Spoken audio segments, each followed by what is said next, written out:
Hey guys, tonight we begin with a job that had to be finished before winter ever showed its teeth.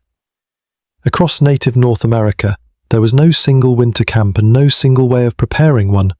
A Hidatsa family along the Missouri did not face December in the same kind of home as a Lakota or Dakota family moving across the northern plains. But in many communities, the weeks before deep cold were a season of deliberate work, and much of that work rested on women. Preparing shelter, processing hides, organizing food, repairing clothing, arranging bedding, and turning a chosen patch of ground into a place where a family could survive months of wind, snow, hunger, and darkness. The surprising part is how little of this looked dramatic. Survival often came down to whether a seam leaked, whether meat had dried properly, whether enough fuel sat nearby, or whether the lodge had been placed and fitted well before a storm arrived. If you enjoy these quiet details of ordinary history, like the video, subscribe for more, and comment with the native nation or winter tradition you would like us to explore next. Now, dim the lights, maybe turn on a fan for that soft background hum, and let's ease into tonight's journey together. Start on the northern plains, where a winter camp could look deceptively simple from a distance. A cluster of teepees, smoke rising through openings at the top, horses nearby, people moving between lodges. The simplicity was an illusion. The teepee was portable because generations had refined it into a highly efficient system, and among Oceti Sakowin communities, women usually made the covers, erected the lodges, and took them down. Men typically supplied buffalo hides and cut and peeled the long lodgepole pines used for the frame. That division mattered because the person raising the lodge needed to know exactly how the structure behaved. A tipi was not merely a cone of poles with skin wrapped around it. Its shape could be adjusted. The cover had to be tensioned. Smoke flaps had to be managed. An interior fire needed a clear draft. In cold weather, the lodge could be modified with extra insulation, creating a warmer layer around the living space. The National Museum of the American Indian notes that teepees could be adapted for winter and, with an internal fire, offered protection even in frigid temperatures. So imagine the practical questions facing a woman as a band settled into a colder season camp.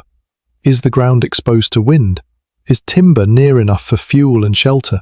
Is water accessible? Can the lodge be oriented and managed so smoke leaves rather than settling around the people inside? None of these choices required a speech. They required experience. The lodge cover itself represented an enormous amount of previous labor. Buffalo hides did not become useful shelter material the moment an animal fell. Plains women scraped and worked hides, and hides could be sewn with sinew into lodge covers. A badly prepared hide was not just ugly. It could mean more weight, poor flexibility, bad seams, or a material that did not perform as well when the weather turned hostile. The winter camp therefore began long before the actual move to winter ground. It began in earlier hunts, earlier processing, earlier repairs, and the decision not to waste useful material. Inside, comfort was not a modern idea of comfort. It was insulation from the ground, a place to sleep, usable clothing, dry storage, and the ability to keep a fire functioning. Buffalo robes and other hides helped create the barrier between a human body and a climate that could become lethal. Clothing had to be maintained because a torn moccasin or damaged seam was not a minor annoyance when temperatures collapsed.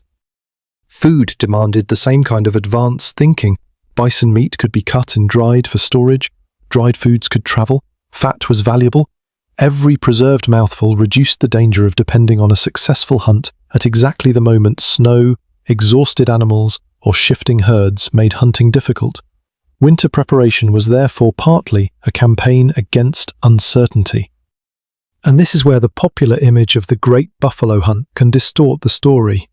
The hunt was spectacular. The processing afterward was repetitive, physical, and absolutely essential. Meat had to be handled quickly. Hides needed work. Useful parts had to be separated, prepared, carried, stored, or traded. A successful kill could produce abundance, but abundance was temporary, unless someone converted it into something that would still be useful weeks later. Even the containers mattered. Across plains cultures, rawhide containers known as parfleches became durable ways to carry and store belongings and dried provisions. Their value is easy to miss because a container does not look heroic. But winter survival is full of objects that do boring jobs extremely well. A family moving camp did not only need food, it needed food that could be packed, protected, found again, and kept away from moisture, dirt, and animals. Fuel was another quiet calculation. On open grassland, wood could be scarce, and dried buffalo dung was famously useful as fuel. Where camps stood closer to wooded river bottoms, wood became more available. A winter site was therefore not simply chosen for a pleasant view. Access to fuel changed the daily labor of keeping people warm and cooking food. The farther fuel had to be gathered and hauled, the more energy the household spent simply maintaining itself. Now move eastward along the upper Missouri, and the picture changes. The Hidatsa were agricultural people as well as buffalo hunters, and they used substantial earth lodges. They had larger summer lodges and smaller winter lodges, with winter settlements often located down in wooded Missouri river bottoms, where the terrain offered more shelter. Construction was largely the work of Hidatsa women, using cottonwood, willow, grass, and earth. These were not flimsy huts. They were engineered houses with central fires, sleeping areas, workspaces, and storage. The food system beneath them may be even more impressive than the walls above. Hidatsa women built bell-shaped cache pits, lined with materials such as willow and dry grass, and filled them with dried corn, beans, squash, and sunflower products. Some pits were inside lodges, others could be outside and concealed. A family was effectively putting part of the harvest underground before winter could take it away. Buffalo Bird Woman. A Hidatsa woman born in the 19th century, later gave detailed accounts of this agricultural world to ethnographer Gilbert Wilson. Her testimony preserves something that broad histories often lose. Winter readiness began in the garden months earlier. Corn had to be tended, harvested, processed, dried, and stored. Squash had to become food that would last. Storage pits had to be prepared before they were needed. That changes the whole image of winter preparation. The camp was not built in a frantic afternoon when the first snow started. It was assembled from work scattered across the year. A hide prepared in summer could become winter shelter. Corn guarded from birds could become a January meal. A bundle repaired before moving could keep tools from disappearing during relocation. A cache dug while the soil could still be worked could hold the difference between comfort and shortage. And for many women, that was the real winter skill, not enduring cold after it arrived, but arranging the material world so that cold would have fewer opportunities to become a crisis. That skill became clearest on moving day, because winter preparation was not simply a list of chores. It was a sequence. If the sequence went wrong, a family could arrive at good winter ground with the wrong things buried at the bottom of a load, damp bedding, damaged lodge coverings, or food that had been packed badly. Among many plains communities, women controlled much of the household equipment and the practical work of moving it. In Oceti Sakowin life, women commonly made, erected, and dismantled tipis among Mandan and Hidatsa families. Women could own the lodge itself along with household furnishings, cache pits, gardening equipment, dogs, and other domestic property. That made winter preparation partly a matter of household authority, not just household labor. A tipi had to be portable, but portable did not mean effortless. The cover might represent several bison hides sewn together. Poles were long, awkward, and valuable enough that families did not want to replace them casually. Bedding, robes, food containers, tools, clothing, cooking vessels, and personal objects all had to travel too. Once horses became central to plains mobility, more equipment could be moved with greater speed and range, but the basic problem remained. A home had been turned into a pile of parts, and someone had to know how to turn that pile back into a functioning household before night and weather closed in. The site itself could reduce work or multiply it. Winter rewarded shelter. River bottoms, Wooded areas, bluffs, and terrain that broke the wind could be more attractive than an exposed stretch of prairie. Water mattered. So did fuel. So did access to forage and game. A camp placed near timber offered material for fires and repairs, while open country might force people to rely more heavily on other fuels, including dried bison dung. You did not need a thermometer to understand the consequences of exposure. A badly chosen site announced itself every time the wind found the lodge. Then came the ground. Cold does not only arrive through the air, it rises into the body from beneath you. In some native communities of the northern plains and woodlands, women gathered grasses or laid down plant material to create a floor layer and add insulation. Robes and bedding then created another barrier. This is a small detail until you imagine sleeping on frozen soil night after night. A few inches of carefully arranged material could change how much heat a body lost before morning. The teepee also had to breathe. A central fire gave heat and light, but it produced smoke. The opening at the top and adjustable smoke flaps helped control draft, and the lodge could be modified for cold weather with an interior lining or insulating layer. Air entered low, warmed near the fire, and moved upward. The effect was not a perfectly sealed modern room. In fact, sealing everything would have created its own problem. The goal was controlled ventilation. Enough movement to carry smoke out without letting every gust of winter wind sweep directly across the sleeping space. That meant winter comfort was something women kept adjusting, rather than something they finished once. Wind changed direction, snow accumulated, a seam loosened, a cover shifted, sparks landed where they should not. Children came in wet. Someone needed another robe, someone else needed moccasins repaired. The fire consumed fuel faster than expected. The most important winter technology was therefore not any single object, it was attention. And attention was taught. Smithsonian materials on Northern Cheyenne life show women harvesting plants together while children accompanied them, learning through observation and participation. A similar principle shaped many forms of household work. Girls did not suddenly become experts at erecting lodges, preparing hides, sewing, storing food, or reading weather when they reached adulthood. They grew up around those tasks. Hidatsa girls even made small teepees for dolls, turning play into familiarity with the shape and logic of a real dwelling. Winter competence could begin with watching where a pole went. There was also the problem of moisture. Snow looks clean and harmless when it is frozen. Bring it into a warm lodge on clothing, robes, footwear, or firewood, and it becomes water. Wet insulation is bad insulation. Damp hides and bedding could become miserable, heavy, and difficult to dry. So the household had to manage a constant boundary between outside and inside. Brush off snow, protect stored food, keep sleeping material as dry as possible, and use fire without filling the lodge with smoke or sparks. None of this makes for a heroic painting. It does make for surviving February. For Hidatsa women, the winter calculation extended below ground. Their earth lodges were large timber and earth structures, and storage was built into the domestic system. Bell-shaped cache pits were lined with willow and dry grass and could hold dried corn, beans, squash, sunflower products, berries, and other foods. Some pits were inside lodges, others were outside and could be concealed.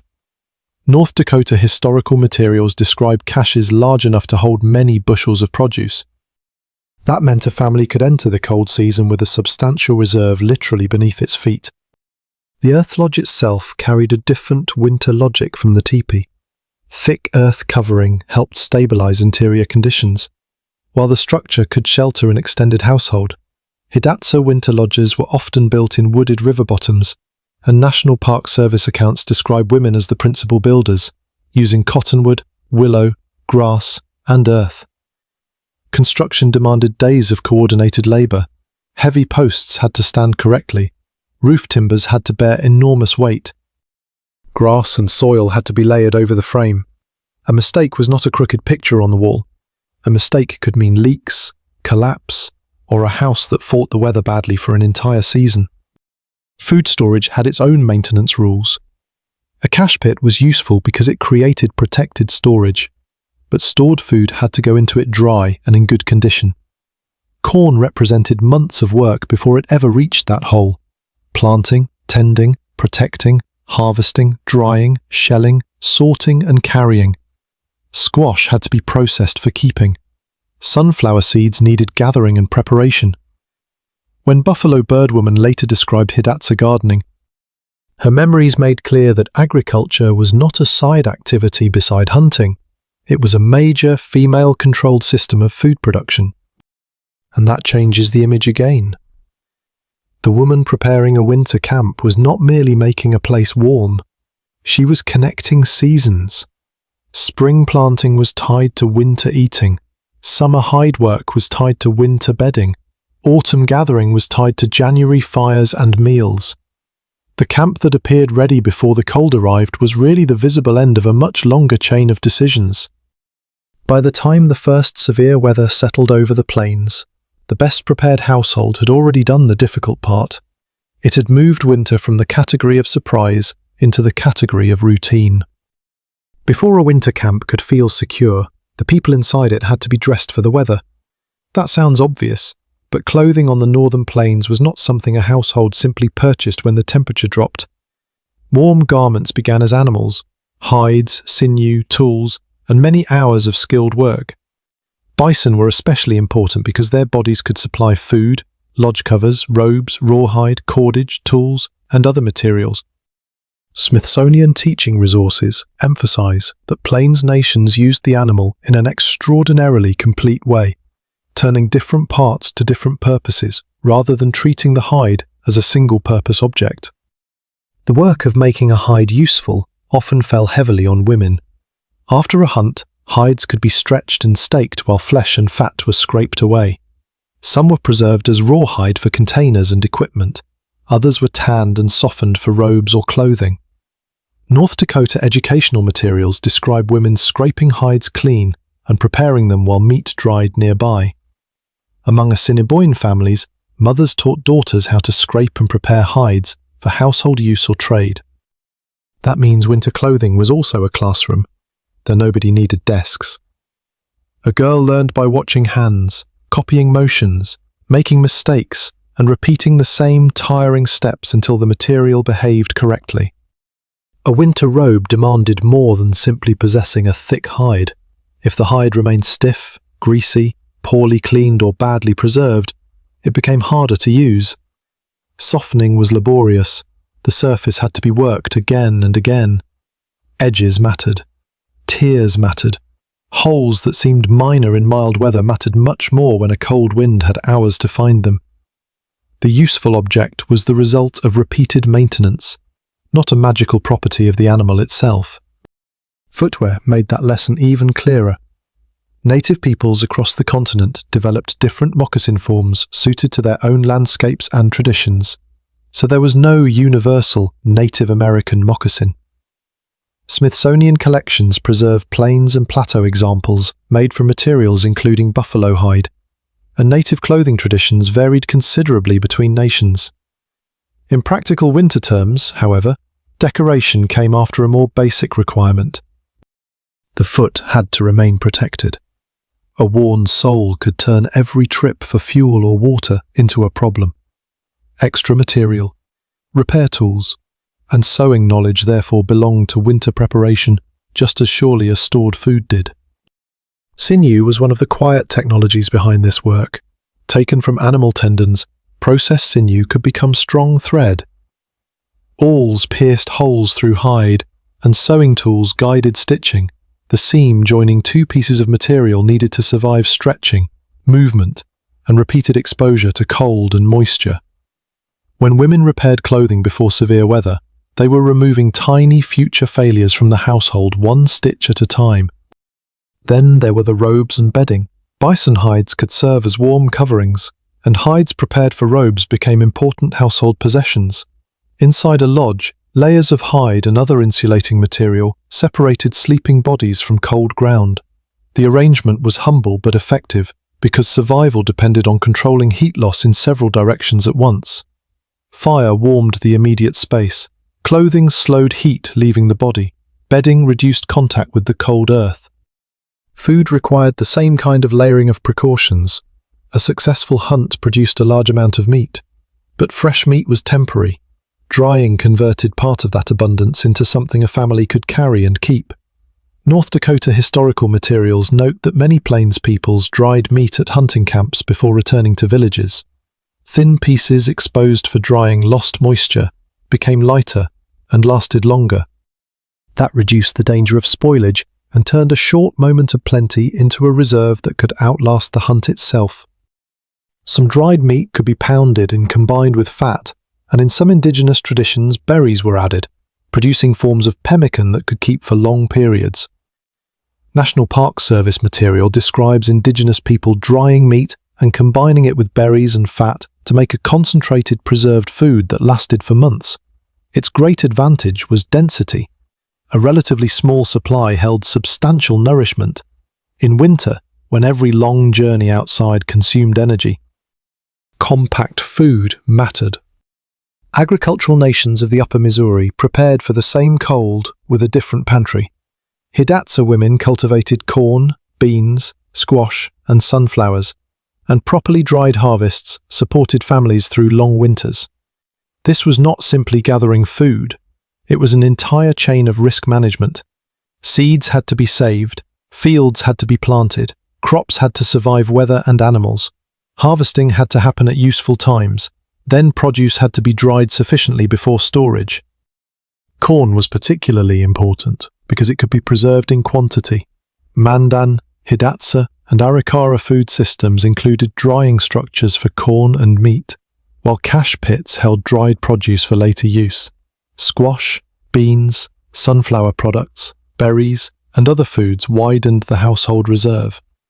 North Dakota historical sources describe women as central to agriculture and to maintaining these stores, while Smithsonian material on the three affiliated tribes shows harvesting knowledge being passed through families and communities. The advantage appeared when the landscape outside stopped cooperating. Snow might cover useful plants. Game might move. A blizzard could make travel dangerous. Horses needed feed. Firewood still had to be gathered. But a household with dried produce stored securely did not begin each morning with exactly the same question: can we find dinner today? Hidatsa agricultural success, when crops were properly dried and stored, directly increased security through the long winter months. Preparation also included deciding what not to use immediately. That may have been one of the hardest disciplines in any subsistence economy. A full cache in autumn could look like abundance, but some of that food belonged to January. Some seed belonged to the next planting season. Some fat needed to be saved. Some hides were more useful, kept for later repairs. Smithsonian accounts of Hidatsa harvesting specifically note that part of the harvest was saved as seed, while other portions were eaten, shared, or distributed. Women also had to protect reserves from ordinary enemies: moisture, animals, accidental contamination, and simple disorder. A missing tool in summer was irritating. A missing scraper, awl, or sewing implement during severe cold could stall necessary repairs. A torn container could waste provisions. A damp bundle could spoil. Winter preparation therefore involved organization as much as production. This is what makes the work easy to underestimate. There was rarely one dramatic moment when a woman prepared the winter camp.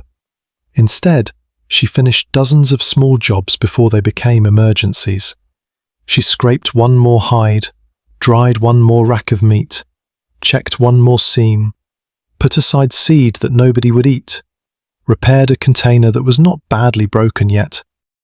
By the time snow arrived, the household looked calm precisely because so much trouble had already been prevented. Once the lodge was standing and the household stores were in place, winter preparation shifted from building to management.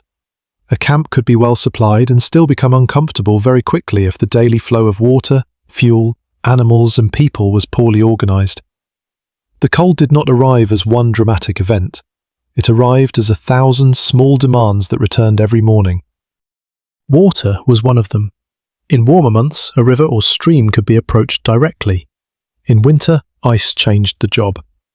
At Hidatsa and Mandan villages, National Park Service accounts note that women brought water into earthlodges during the cold season. That meant carrying a heavy, necessary resource through snow and over frozen ground, then repeating the journey as cooking, drinking, washing, and other household needs consumed the supply. This kind of work is easy to erase from a dramatic history of the plains because nobody remembers the 100th bucket. Yet the 100th bucket mattered as much as the first. Every person in a lodge needed water. Food preparation needed water, cleaning needed water. A household that had chosen a winter site with reasonable access to a river or other source had already reduced the daily cost of survival. Fuel posed a similar problem.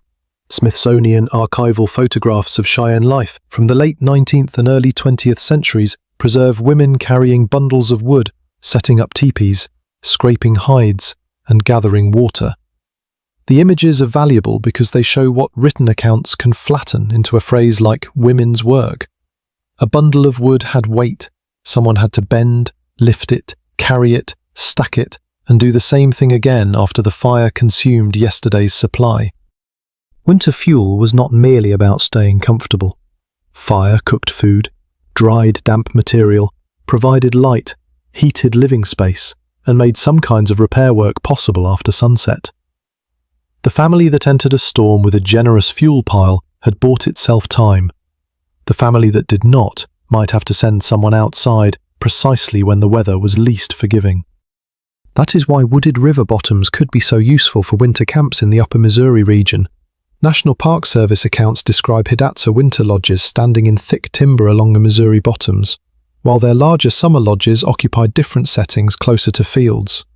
Trees broke the wind, supplied construction material, and made fuel more accessible. The winter settlement was therefore not simply the summer village with snow added. It represented another seasonal solution. The horses created another layer of responsibility. By the 18th and 19th centuries, horses had transformed movement, hunting, trade, and transport for many plains peoples. But a horse also had to survive winter. On the upper Missouri, cottonwood bark could become emergency or seasonal horse feed when grass was difficult to reach. National Park Service material even describes trees being cut so horses could eat the bark during winter. That detail changes the camp landscape. A stand of cottonwood was not just scenery, it could be fuel, building material, wind protection, and in difficult conditions, a resource for animals. Keeping valuable horses close enough to protect and manage them could also shape the use of space around or even within dwellings. The NPS description of Hidatsa winter earth lodges notes that a prized horse might be kept in a corral space associated with the lodge. For women managing the domestic center of a camp, animals were therefore tied to household planning. Even when men were responsible for much of the hunting, a horse carried possessions. A horse could help move a teepee. A good buffalo horse had enormous value. Losing one during winter was not simply losing an animal, it could reduce a family's mobility and hunting capacity. Then there were children, who could not be separated from the work around them. Smithsonian material on Northern Cheyenne life describes children accompanying women who harvested plants and learning through observation and participation.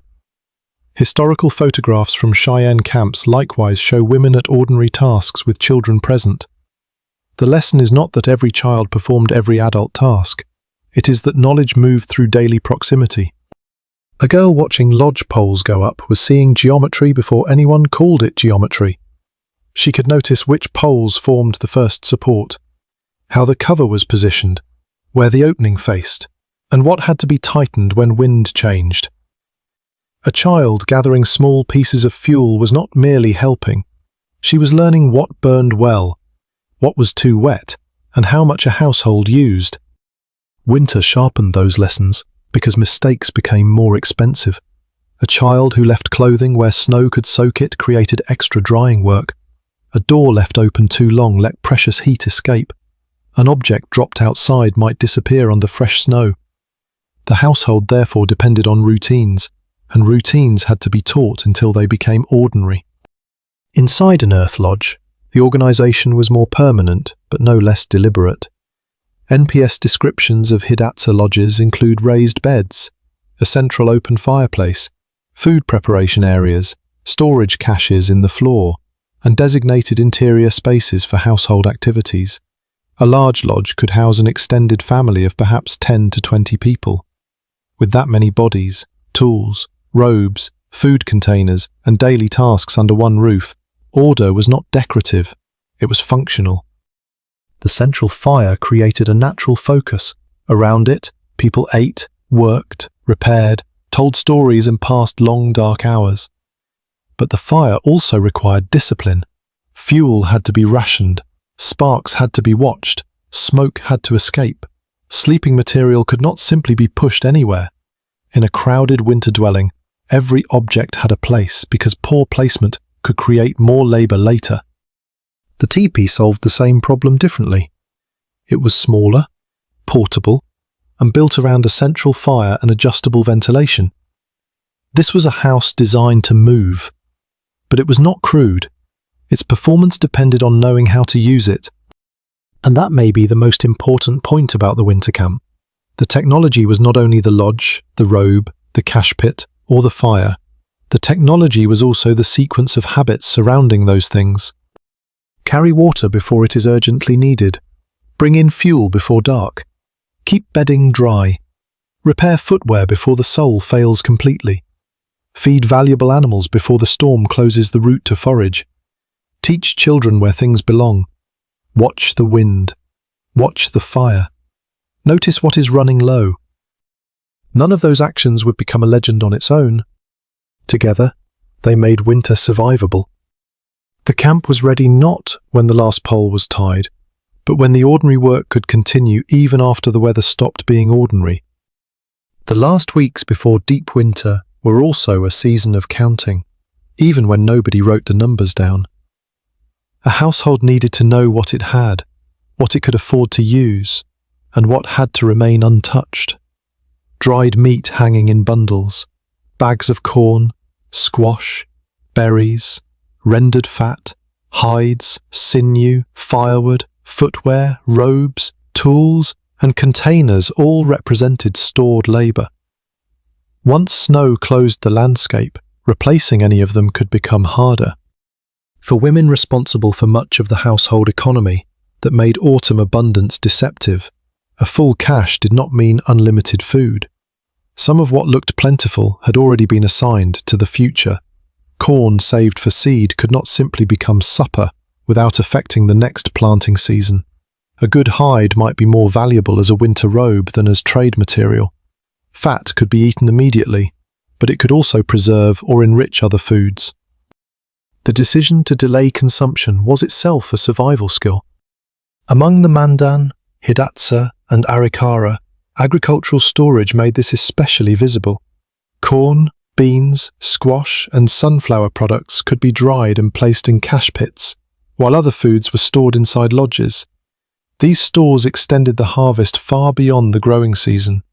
A family entering winter with well-prepared caches possessed something like a calendar made of food. Each bundle represented meals that did not yet need to be hunted. But storage was never passive. Food had enemies even after harvest. Moisture could spoil it, rodents could reach it, containers could split, a poorly closed cache could admit water. Dried meat exposed carelessly could be contaminated or taken by animals. Women therefore had to inspect, rearrange, cover, hang, dry, and protect provisions. The job did not end when food entered storage. It ended when that food was finally eaten months later. The same principle applied to clothing and household equipment. Winter tends to make small weaknesses larger. A moccasin sole already thinning in autumn would not improve in January. A rawhide container with a weak seam would not become stronger after repeated moving and freezing. A robe with a tear could lose warmth at exactly the wrong moment. Repairing such things before the cold arrived reduced the number of emergencies that had to be solved inside a crowded lodge during a storm. Spare parts mattered too. Sinew thread, scraps of hide, awls, needles, cutting tools, bindings, and extra pieces of material could turn a broken object into a temporary repair. In a modern house, a failed item might be replaced from a store. In a winter camp, Replacement could require an animal, a hunt, a trading opportunity, or days of work. Maintenance was therefore cheaper than replacement in the most literal sense. There was also the question of where everything belonged. In a teepee, space was limited, and the interior had to support cooking, sleeping, storage, repair work, childcare, and social life. Objects that were needed often had to remain accessible without creating disorder around the fire. Food needed protection, bedding needed to stay dry, tools had to be found without searching through every bundle. A household accustomed to moving developed an order that could be reproduced when the lodge went up again. That order reduced stress during bad weather. Imagine a storm arriving after dark. Snow pushes against the lodge, wind shifts. Someone notices that a tie has loosened, a child has damp footwear, the fire needs more fuel. If every tool and supply has a known place, the family can respond quietly. If nothing has a place, each small problem becomes a search. In earthlodges, the larger interior offered more room but also supported larger households. Sleeping platforms, storage areas, the central hearth, food preparation spaces, and cache pits gave daily life a structure. Women managing these spaces were not merely cleaning them, they were maintaining a system in which several people could eat, work, rest, and endure long periods indoors without constantly interfering with one another. Winter confinement mattered more than it might seem. Severe cold, deep snow, or high wind could reduce travel. That meant tasks normally spread across the landscape were temporarily compressed into the lodge. Repairing clothing, preparing food, working hides, making tools, caring for children, telling stories, and visiting could all happen closer together. Before winter, women prepared not only supplies, but a space capable of absorbing that increased indoor life. The weather also changed the value of time.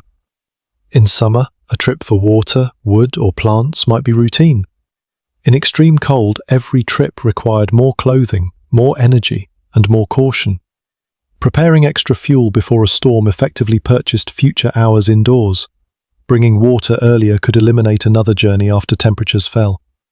Drying enough food meant a household did not need to depend on immediate success outside.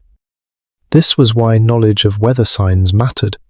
Native peoples across the plains developed detailed environmental knowledge through generations of observation, though those traditions differed by nation and place. Women who spent much of their lives gathering plants, tending fields, moving camps, processing animals, and managing household stores were not isolated from environmental judgment. They watched the same sky, wind, animals, vegetation, and seasonal changes that shaped every other decision. The most experienced person in a household did not need to predict an exact temperature. She needed to notice when conditions were changing enough to alter the day's work. If snow seemed likely, fuel could be gathered sooner. If the ground was beginning to freeze, a task involving digging had to move up the schedule. If meat required more drying, it could not simply be left until convenient. Preparing for winter, therefore, meant preparing for lost options. Once the river froze, certain choices disappeared. Once deep snow covered the ground, gathering became harder. Once bitter cold settled in, repairing a lodge exterior became more unpleasant and dangerous. Autumn was valuable because it still offered flexibility. That flexibility shaped cooperation between households as well. Women did not perform every task alone. Relatives worked together, knowledge passed between generations, and large jobs could involve several people. Earthlodge construction in particular demanded coordinated labor.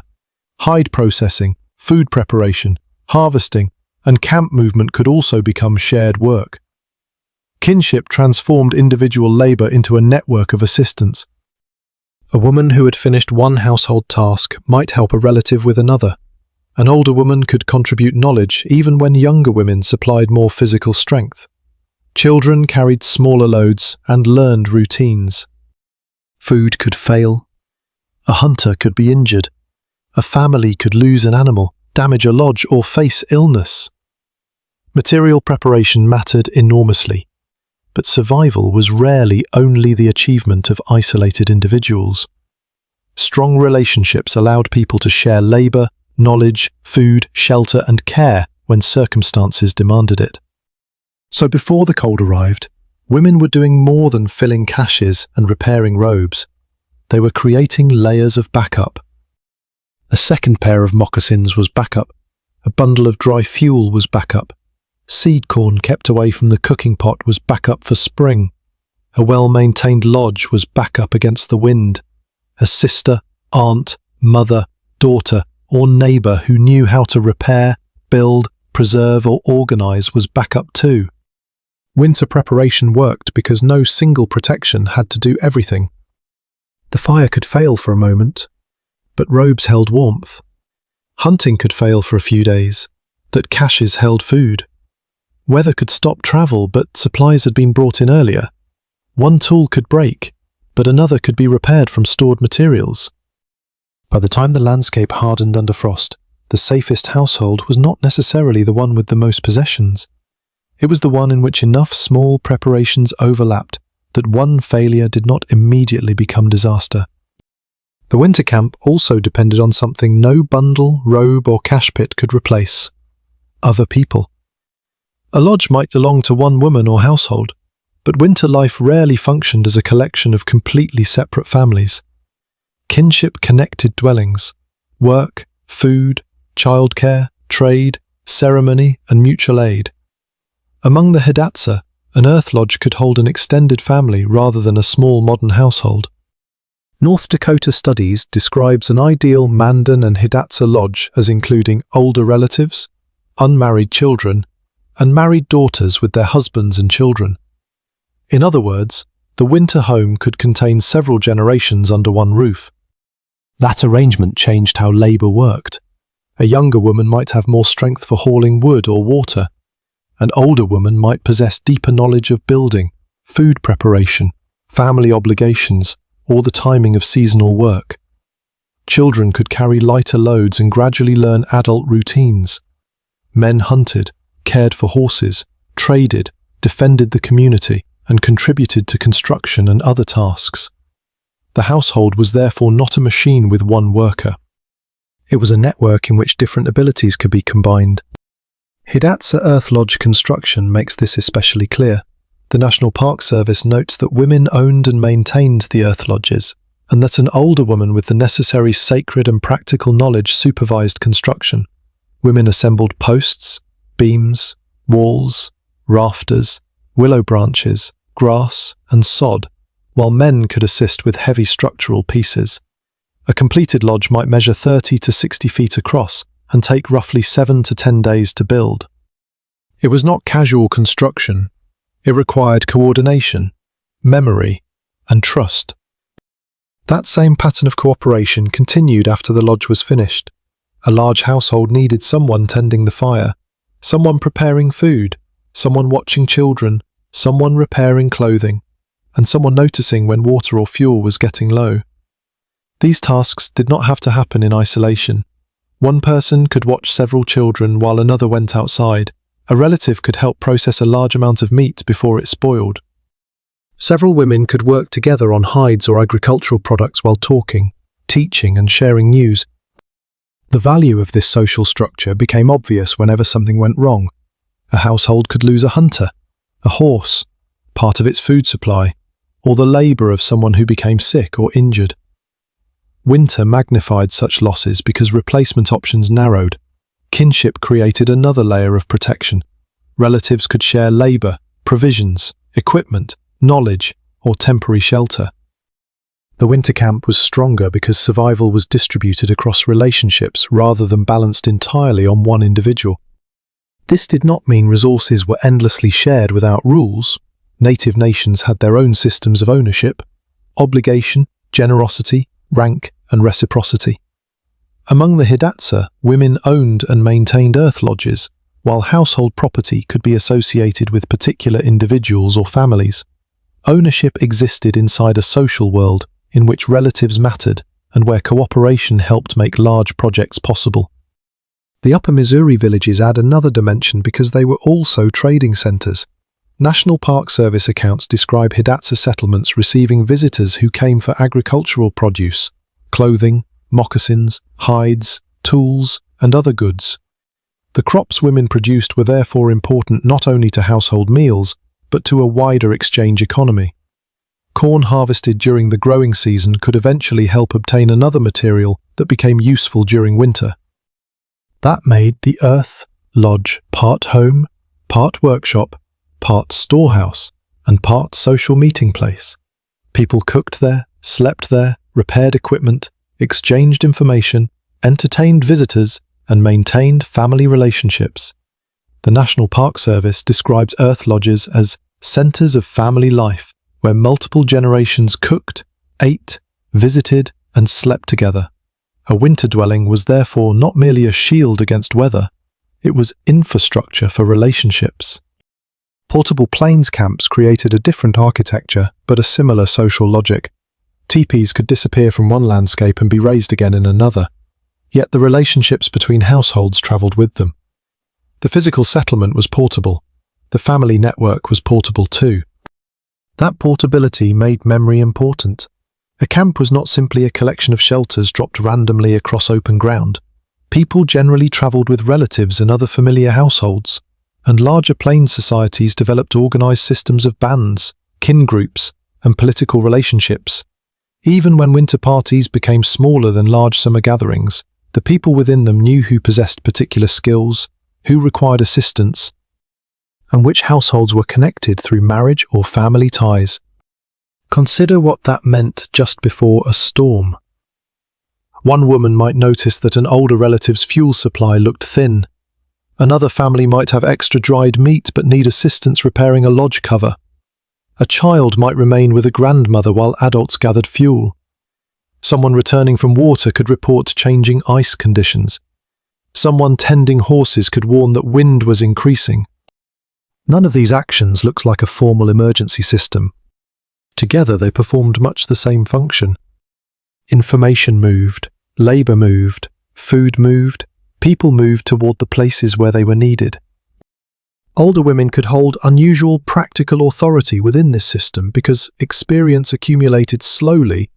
The NPS account of Hidatsa Earth Lodge building specifically emphasizes the older woman who supervised construction.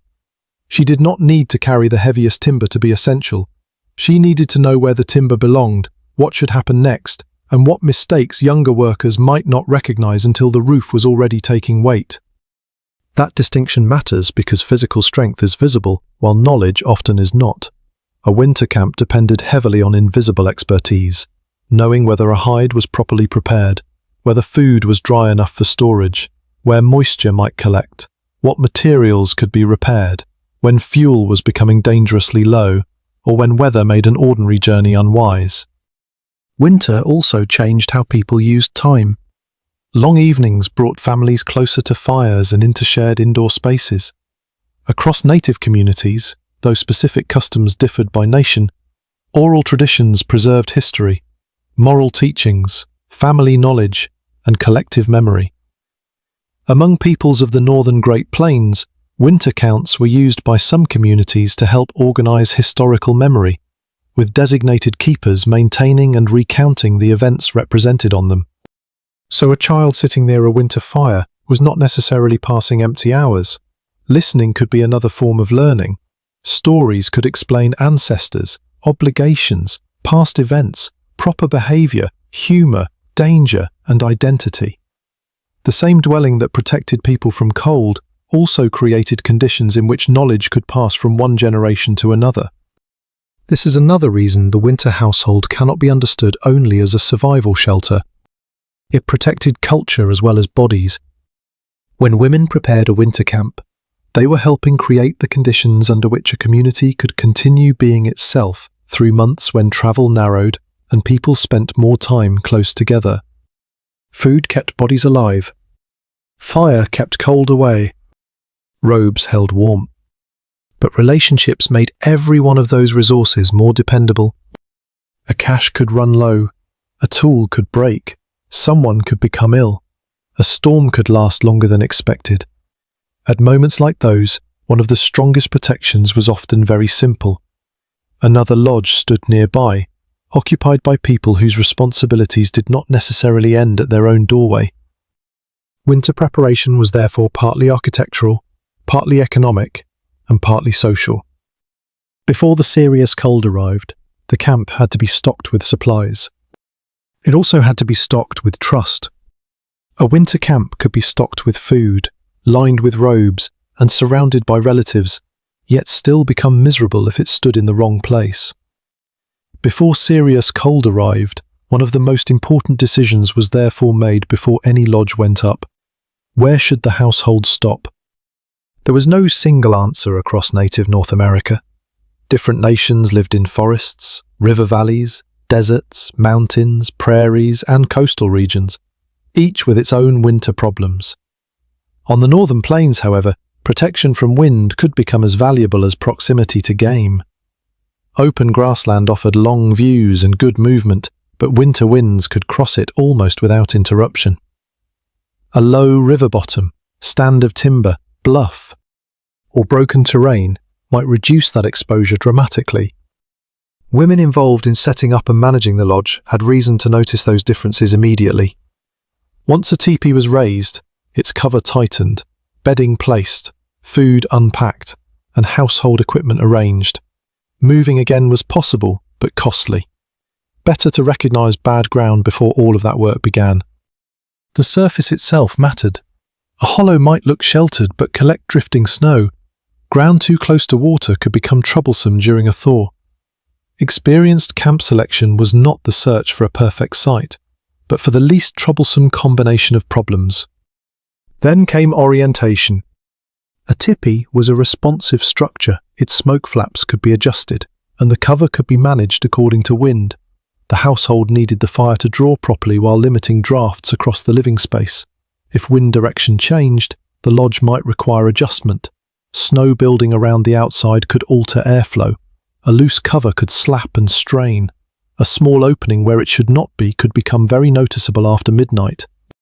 This is where repeated experience mattered more than a written instruction. A woman who had raised and lived in teepees season after season could see whether the poles were standing correctly, whether the cover was sitting evenly, and whether something needed tightening before weather made the problem worse. The work might appear routine because she had done it many times. Routine was exactly what made it effective. Preparing the exterior of the lodge was only the first layer. The ground inside needed attention as well. Grass, hides, robes, and other materials could help separate the household from cold earth. Sleeping places had to be arranged where people would not constantly cross them while tending the fire or moving equipment. Useful objects needed to be reachable. Wet items needed somewhere to dry without being pushed dangerously close to flame. A household was essentially creating zones inside a small space. There was a place for fire, a place for food, a place for sleeping, a place for tools, and, in winter, a place for everything that needed to remain dry. Moisture entered in ordinary ways. Snow clung to moccasins and leggings. Wood carried frost. Steam from cooking added humidity. The goal was simply to keep dampness from accumulating where it could damage bedding, clothing, food, or comfort. Before a storm, women could reduce that risk by bringing in what would soon be needed. Extra fuel meant fewer trips into blowing snow. Water gathered earlier meant one less journey to a river or ice hole. Clothing repaired and dried before night reduced the chance that someone would need to leave the lodge poorly protected. Food placed where it could be reached meant less disturbance during severe weather. The storm itself then became less of an emergency and more of a period of waiting. That difference is enormous. A blizzard cannot be prevented, but the number of reasons to step outside during one can be reduced. For families living in earth lodges along the Missouri, the same principle took a different physical form. Thick earthen walls and roofs offered substantial protection, and winter lodges could be positioned in wooded bottomlands. But the heavy structure did not eliminate preparation. Roofs, entrances, hearths, stored food, fuel, sleeping areas, and animals still required attention. Snow could block access, fuel could run short. A household of many people could consume provisions quickly if weather stopped ordinary activity for several days. The entrance itself deserved thought. Every opening exchanged interior warmth for outside air. Yet people still had to enter and leave. Extended entrance passages on earthlodges could create another layer between the family and winter. Tipis solved the same problem differently because they had to remain portable. Their advantage was flexibility. A family could relocate when necessary, following resources or joining relatives. But flexibility came with the responsibility of reading conditions well enough to know when movement was still sensible and when it was better to remain in place. Moving immediately before severe weather could be dangerous. Everything had to be packed. Lodge poles and covers had to travel. Children, elders, animals, food, and household goods all moved together. A journey that was easy on dry autumn ground could become exhausting after heavy snow. So the period before winter closed in carried urgency. Families wanted to reach useful wintering areas while movement remained manageable. Women preparing household loads were therefore preparing for the road as well as the destination. Frequently needed items could not be packed where they became impossible to reach. Food for the journey needed to remain accessible. Bedding had to stay protected. Valuable tools needed secure placement. A damaged bundle could scatter necessary objects along a trail, turning movement into delay. The sequence of unpacking mattered at the other end. Shelter first. Fire soon after. Bedding before darkness if possible. Food and tools where they belonged. Animals managed. Children brought into the new routine. That order transformed an exposed stopping place into a camp. And once the camp was established, women continued reading the landscape. Snow depth showed where drifting was occurring. Smoke showed what the wind was doing. The condition of nearby fuel hinted at how difficult the next gathering trip might be. Tracks revealed animal movement. Ice revealed changes in temperature. No single sign predicted the entire winter, but together they offered information for the next decision. This knowledge was based on accumulation. One winter taught where snow piled against a lodge. Another taught which low ground became troublesome during a thaw. Someone remembered a storm arriving from a particular direction. An older relative pointed out that a protected-looking hollow became a trap for drifting snow. Children heard these remarks long before they were responsible for choosing a site themselves. That is how practical memory became community knowledge. Preparation also meant respecting uncertainty. Even an excellent camp could be hit by unusual weather. Game could move somewhere unexpected. A warm spell could weaken river ice. Deep cold could arrive earlier than remembered. The answer was not perfect prediction.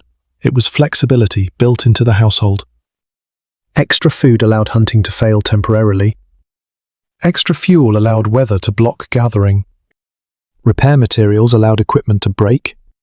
Nearby relatives allowed labor to be shared. A well-chosen site reduced exposure. A properly managed lodge reduced heat loss. Each preparation made the next problem a little smaller. By the time the first major storm crossed the plains, the women who had helped create that camp had already answered dozens of questions the weather had not yet asked. Where will we sleep? What will we burn? What will we eat? Where is the water? What happens if we cannot leave for 2 days? What if the wind changes? What if something tears? The strongest winter camp was not the one that assumes nothing would go wrong. It was the one quietly arranged on the assumption that, eventually, something would. When the camp had finally settled into winter, the rhythm of work changed, the long-distance movement of autumn slowed, the great burst of harvesting and drying eased, but the labour did not disappear. It moved indoors. This was especially visible in the earthlodges of the Mandan and Hidatsa. A single lodge could house roughly 10 to 20 people, often related women and their families. Beds stood around the outer ring. Personal belongings could be stored beneath them. General use objects rested on raised platforms, and a central fire provided the focus of the room. Food might be stored in parfleches above the floor and in cache pits below it. The design turned one round structure into sleeping room, pantry, workshop, kitchen, and gathering place at once. Winter made that organization more valuable because people spent longer stretches close together. every robe left in the wrong place, every tool that could not be found, and every bundle opened unnecessarily created more work. The women who maintained the household therefore continued doing what they had done before the cold arrived, preventing small inconveniences from becoming larger ones. The fire was the obvious centre of winter life. It warmed the lodge and cooked meals, but it also extended the useful day. After sunset, firelight allowed sewing, repair, food preparation, conversation, and teaching to continue. Keeping it useful required judgment. Too little fuel and the lodge cooled. Too much carelessness and sparks threatened robes, mats, hides, and other dry materials. Smoke needed a route out. In Hidatsa earth, lodges, the central smoke opening could even be partly protected during heavy rain or snow, while still allowing smoke to escape. The household did not simply keep a fire going, it managed a tiny climate. A cold night might encourage people to draw closer to the hearth, bedding could be adjusted, damp clothing might be dried, fuel had to be brought forward from storage. The door opened and immediately reminded everyone why it should not remain open longer than necessary. The difference between a comfortable night and a miserable one was often not a larger fire, but a better managed room. Meals became part of that same management. A household with stored corn, beans, squash, sunflower products, wild foods, and dried meat possessed choices, but the choices were not limitless. Mandan, Hidatsa, and Arikara women had spent months producing and processing crops, drying surplus on racks, and placing much of it in underground caches. The point of those stores was not to create one enormous feast at the beginning of winter, it was to make food last. So winter cooking also involved memory. Which stores were oldest? Which foods were plentiful? Which supplies needed to be saved? What could be combined into a meal without using too much of the household's most valuable reserves? No written inventory was required.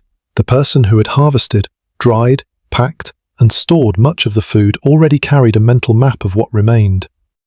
Cache pits were not simply holes filled at random. National Park Service material on Knife River describes foods being placed strategically so they remained accessible. Corn, beans, squash, wild turnips, and sunflower seeds could be arranged in a lined pit reached by a small ladder, then covered and concealed. Storage itself had an order.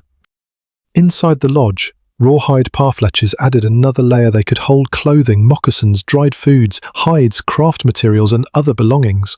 A container protected what was inside, but it also made the household legible.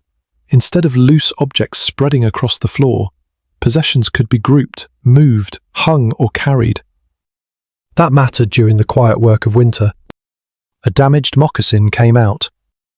A sewing tool came out. A scrap of useful material came out. The repair was made, and everything returned to storage. The process might happen while several other activities continued only a few feet away. Someone stirred food, a child listened, another person worked to hide or decorated an object. Someone entered carrying water or fuel. An older relative talked. The winter household was not silent, it was layered. Craft work could become especially important during these months.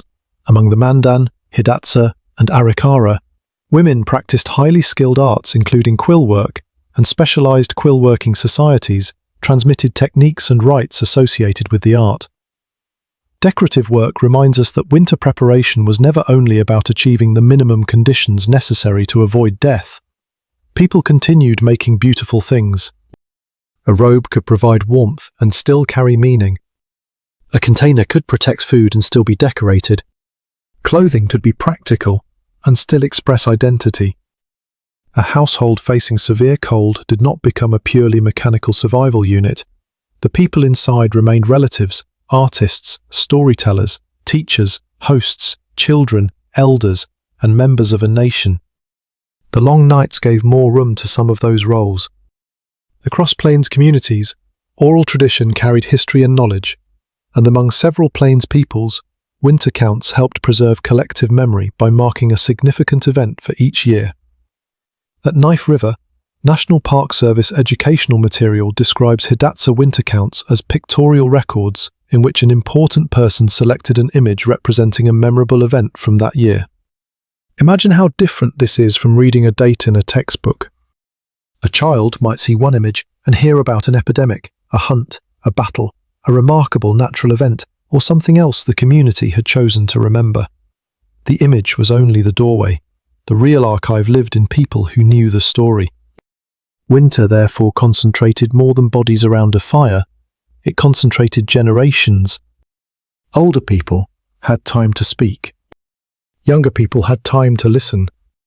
Children could learn not only how to repair clothing or carry fuel, but who their relatives were, what had happened before they were born, and what kinds of behaviour their community valued.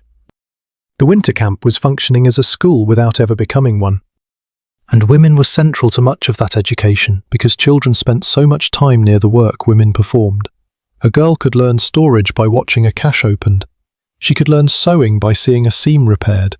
She could learn hospitality by watching where a visitor was seated and what food was offered. She could learn patience by seeing an older woman finish a difficult piece of handwork, one tiny step at a time. Even carrying water was instruction. At Knife River, historical accounts describe women bringing water into the earthlodge during winter.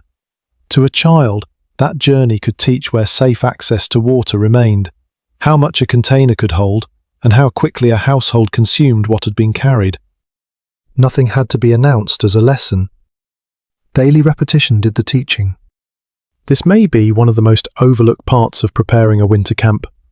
Women were not only arranging material supplies for the cold season, they were arranging a setting in which knowledge could survive another season too. Corn stayed dry because somebody knew how to store it. A lodge stayed usable because somebody knew how to maintain it. A child eventually became an adult who could perform those tasks because somebody allowed her to watch, then help, then do them herself. Winter preparation was therefore not finished when the first snow fell. It continued every night the fire was tended. Every time a cache was opened carefully, every time a moccasin was repaired before the next morning, and every time an older voice explained why something was done in a particular way. Outside, the landscape could seem still. Inside, the camp was quietly reproducing everything it would need for the next year. Deep winter was the moment when all the quiet decisions made months earlier finally revealed their value. The lodge had been chosen, raised, lined, stocked, and organized. Food had been dried, robes had been prepared, moccasins had been repaired, fuel had been gathered. Now the question changed.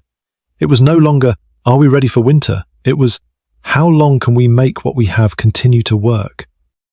That question shaped almost every ordinary day. Cold weather increased the cost of everything.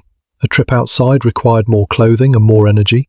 Water could be harder to reach. Firewood might be buried under snow or farther from the lodge than anyone wanted to walk. Horses needed attention even when the wind was unpleasant. A tool dropped into deep snow could disappear.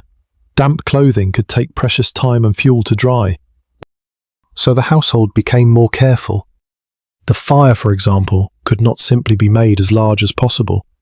A huge fire consumed fuel quickly. It also created more sparks and could make the space nearest the hearth uncomfortably hot while doing little for someone farther away. Better management often meant feeding the fire steadily, keeping useful embers alive, and arranging the interior so heat was not wasted. A bed or robe placed too close to the entrance lost warmth each time the doorway opened. A damp hide positioned carelessly could remain wet. A bundle blocking movement around the hearth could become dangerous. Tiny adjustments mattered, because winter gave small inefficiencies many hours to repeat themselves.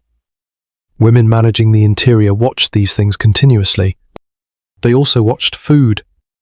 A household entering winter with full stores did not know exactly how long severe weather would last. Hunting could continue, but success was never guaranteed. Game moved. Snow changed travel. Hunters could return empty-handed. That made stored food more than convenience. It was the part of the diet least dependent on what happened today. The sensible response was not panic or starvation. It was pacing. A meal could combine several resources rather than depend heavily on one. Dried meat might be stretched with corn, beans, squash, roots, berries, or other stored foods depending on the nation and the household. Fat could make lean foods more satisfying. A cache with several kinds of food allowed the family to vary meals while protecting the scarcest items. The woman who had helped fill those stores knew something important that a visitor might not. Abundance at the beginning of winter had to be imagined as a series of future meals. Each handful removed from storage reduced that future. This made memory a form of accounting. No ledger was necessary to know that one container was getting light. A woman who opened the same parfleche repeatedly could feel the difference. She knew which cache had already been used heavily. She knew which foods had to be protected for later. She could notice when children were eating more, when a guest increased the number of mouths at the fire, or when storms had kept hunters close to camp longer than usual. The same kind of accounting applied to fuel. A pile of wood could look generous until several very cold nights passed. One storm could consume more than expected. If gathering conditions were still safe, someone might replenish the pile early rather than wait for it to become obviously small. Preparation was not a single act completed in autumn. It was a habit of restoring margins whenever the weather allowed. One reasonably mild day could become an opportunity to dry bedding, fetch extra water, gather more fuel, inspect equipment, repair the lodge, and check animals. The family was, in effect, using good weather to buy protection against the next bad weather. Repairs became especially important because materials behaved differently in cold conditions. Hide could stiffen. Raw hide bindings could change with moisture. Wooden objects could crack. Repeated freezing and drying stressed things that had seemed perfectly sound earlier in the year. A damaged moccasin was a good example. It might begin as a worn spot at the edge of a sole. If repaired immediately, the job could require a small piece of material and a little sewing. If ignored, the opening could widen. Snow could enter, the foot could become wet.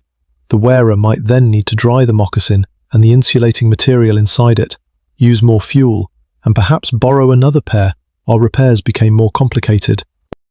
The original problem was tiny. The chain of consequences was not.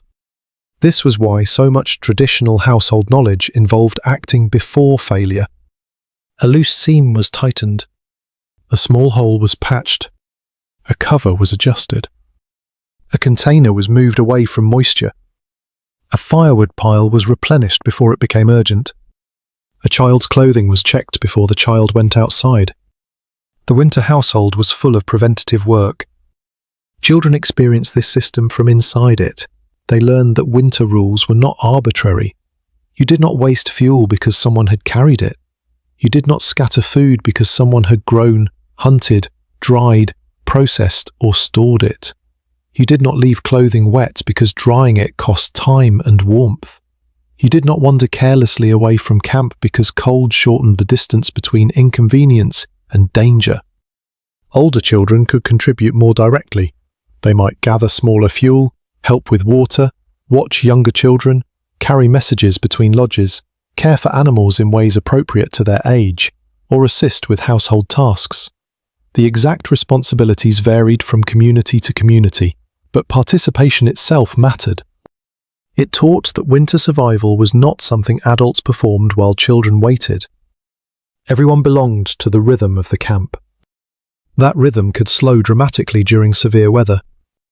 When wind and snow made outside work difficult, the lodge became the world for a while. The central fire burned, food was prepared, people slept longer or remained wrapped in robes. Repairs continued, stories filled time, children played, adults worked with whatever materials were already indoors. To an outsider, such a day might look inactive.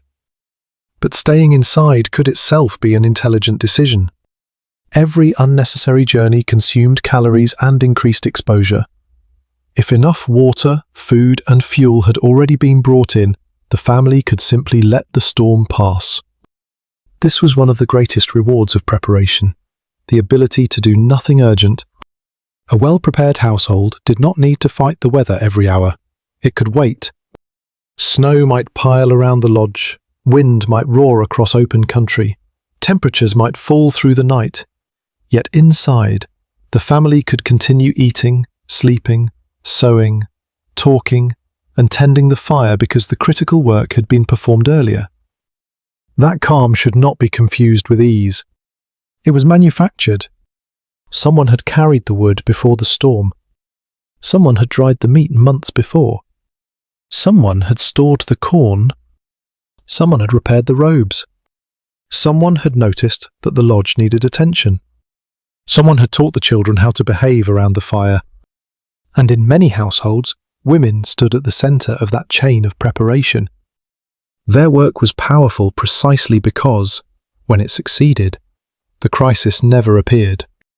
The food did not run out that night. The bedding stayed dry. The seam did not tear wider. The fire did not die. The family did not have to leave shelter in the worst part of the storm. History often remembers disasters because disasters leave dramatic stories. Winter camps were built around the opposite ambition. The goal was to make an ordinary morning possible after an extraordinary night. Winter preparation was never only physical. A lodge could be warm, food could be secure, and the family could still need something else during months when darkness came early and travel narrowed. Continuity. People needed to know who they were, how they belonged to one another, what obligations still mattered, and how the stories of the community would continue after the snow melted. This is where the winter camp becomes more interesting than the usual survival picture. Among some peoples of the northern Great Plains, winter could be a season when storytelling carried particular weight. Smithsonian material on the Yanktonais is Nakota Lone Dog Winter Count explains that a winter count keeper was also a storyteller. The pictographs were not complete written narratives. They worked as memory prompts, helping a knowledgeable keeper recount important events and transmit community history to others. That means a winter evening could contain two kinds of preparation at once. Near the fire, someone repaired a moccasin. Nearby, the child learned history. One activity prepared the body for tomorrow, the other prepared the community for another generation. The two belonged together more naturally than modern categories might suggest. In a winter lodge, practical work, teaching, entertainment, memory, and family life could occupy the same room. There was no need to stop ordinary life and announce that education had begun. A story could be told while hands were sewing, while food simmered, while someone added fuel to the fire, or while children settled beneath robes. The Hidatsa and Mandan Earth Lodge gives us a particularly vivid setting for this kind of life. At the Knife River villages, earth lodges served extended households and contained areas for sleeping, eating, storage, and other domestic activities.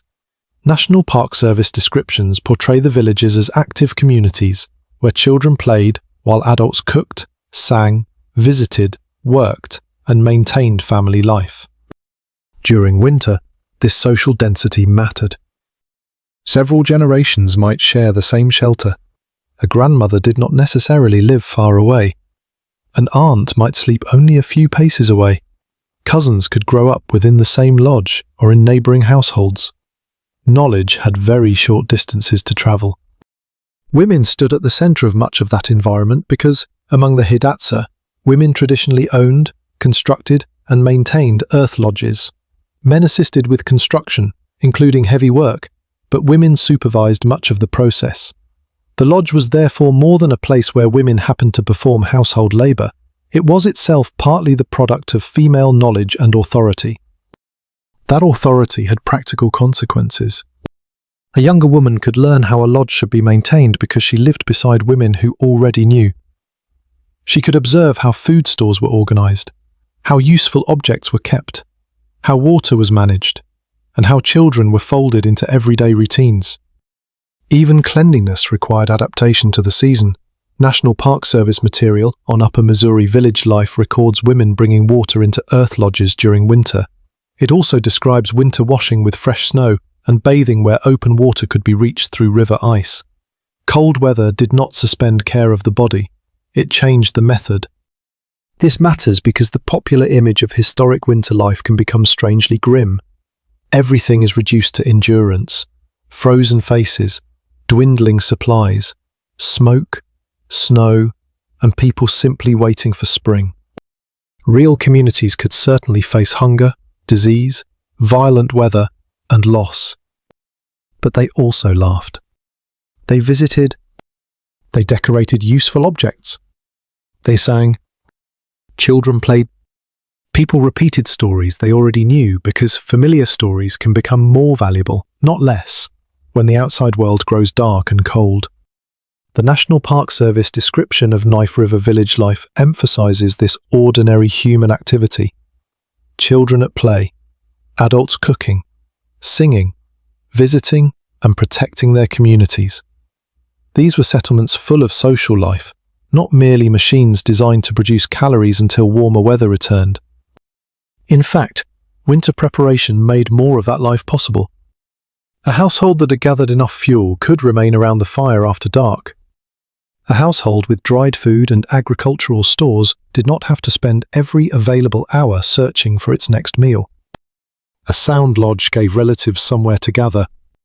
Warm clothing and bedding allowed children and elders to participate more comfortably. Material preparation created social time, and social time strengthened the relationships that could later help people through material trouble. The connection ran both ways.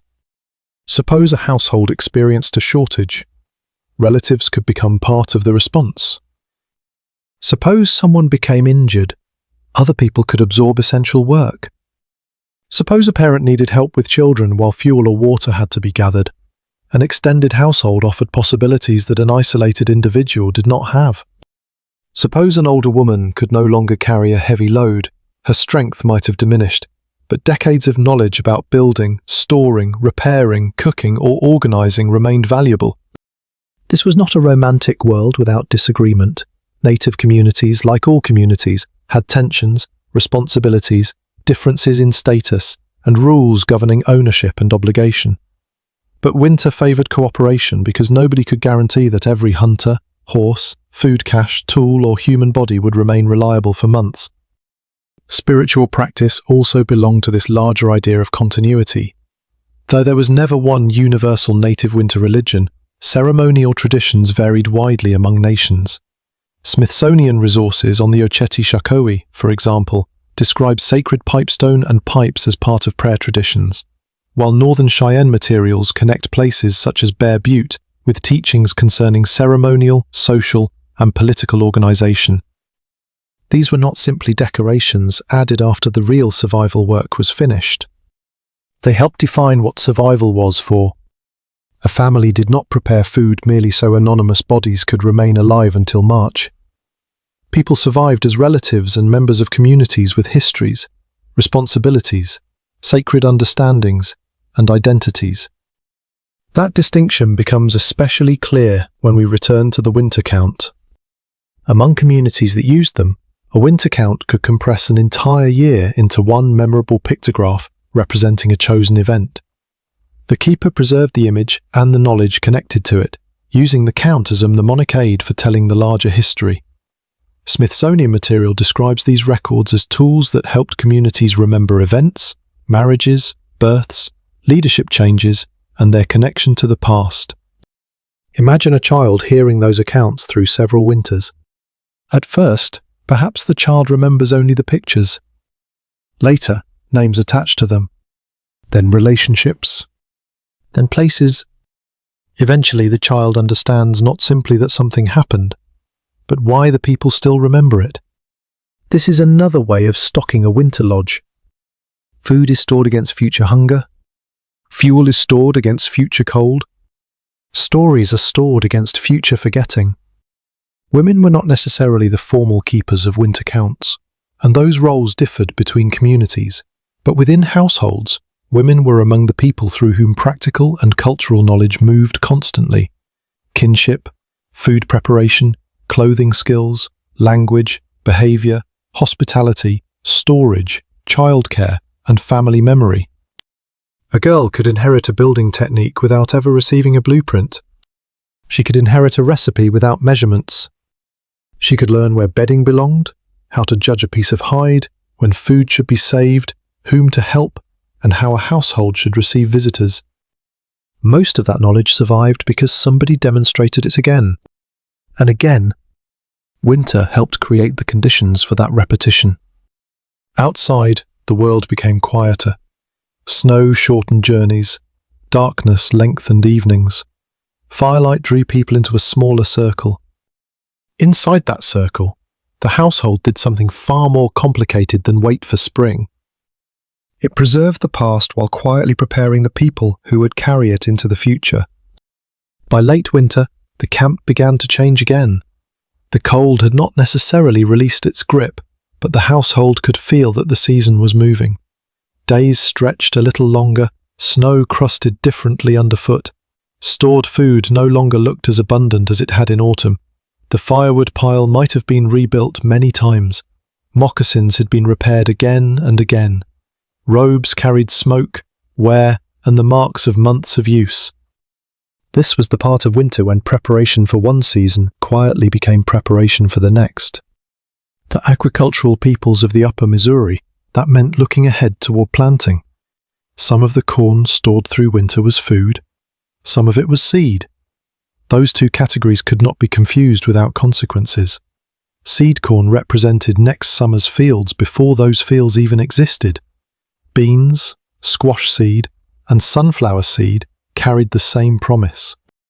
A hungry household might be tempted to see every stored kernel as edible. An experienced woman saw part of the next year that required discipline.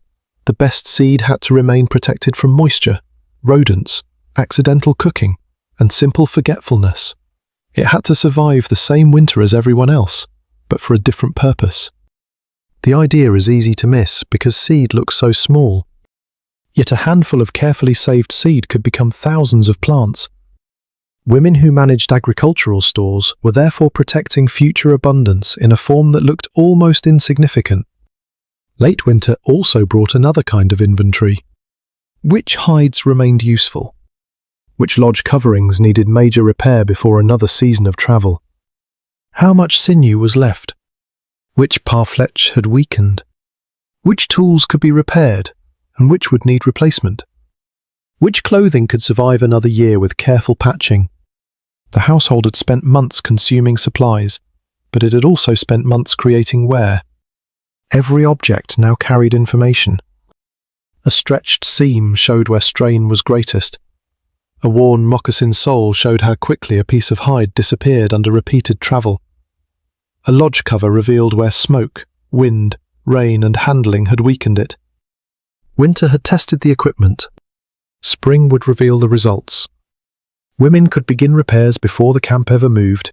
The small tier fixed indoors was one less problem during a future journey. A container strengthened in advance was less likely to break when loaded onto a horse or travois. Clothing that no longer fit a growing child could be altered, passed to someone younger, or used as material for another purpose. Nothing useful needed to disappear simply because its original form had worn out. This economy of reuse mattered because materials carried labor inside them. A piece of softened hide was not just hide. Someone had scraped it, cleaned it, worked it, softened it, cut it, and sewn it. So worn things often became smaller things. A damaged robe could yield patches. A scrap of hide could reinforce footwear. Sinew could be saved for repair. Rawhide could become straps, ties, or other useful pieces. Winter households were not merely consumers of supplies. They were workshops for extending the life of supplies. As conditions improved, movement outside the lodge increased. The first relatively mild days could feel generous after weeks of severe cold. People could travel farther. Horses could be checked more easily. Fuel gathering became less punishing. Hunting conditions changed. Water access changed. But late winter could also be deceptive. A warm afternoon did not mean winter was finished. Ice could weaken while nights remained bitter. Snow could melt during the day and freeze hard after sunset. A sudden storm could return after several days of apparent relief. Experienced households therefore avoided spending their reserves as if spring had already arrived. They kept some margin. The last weeks could be dangerous precisely because people were tired of caution. Food stores might be lower, animals might be leaner, clothing might be more worn.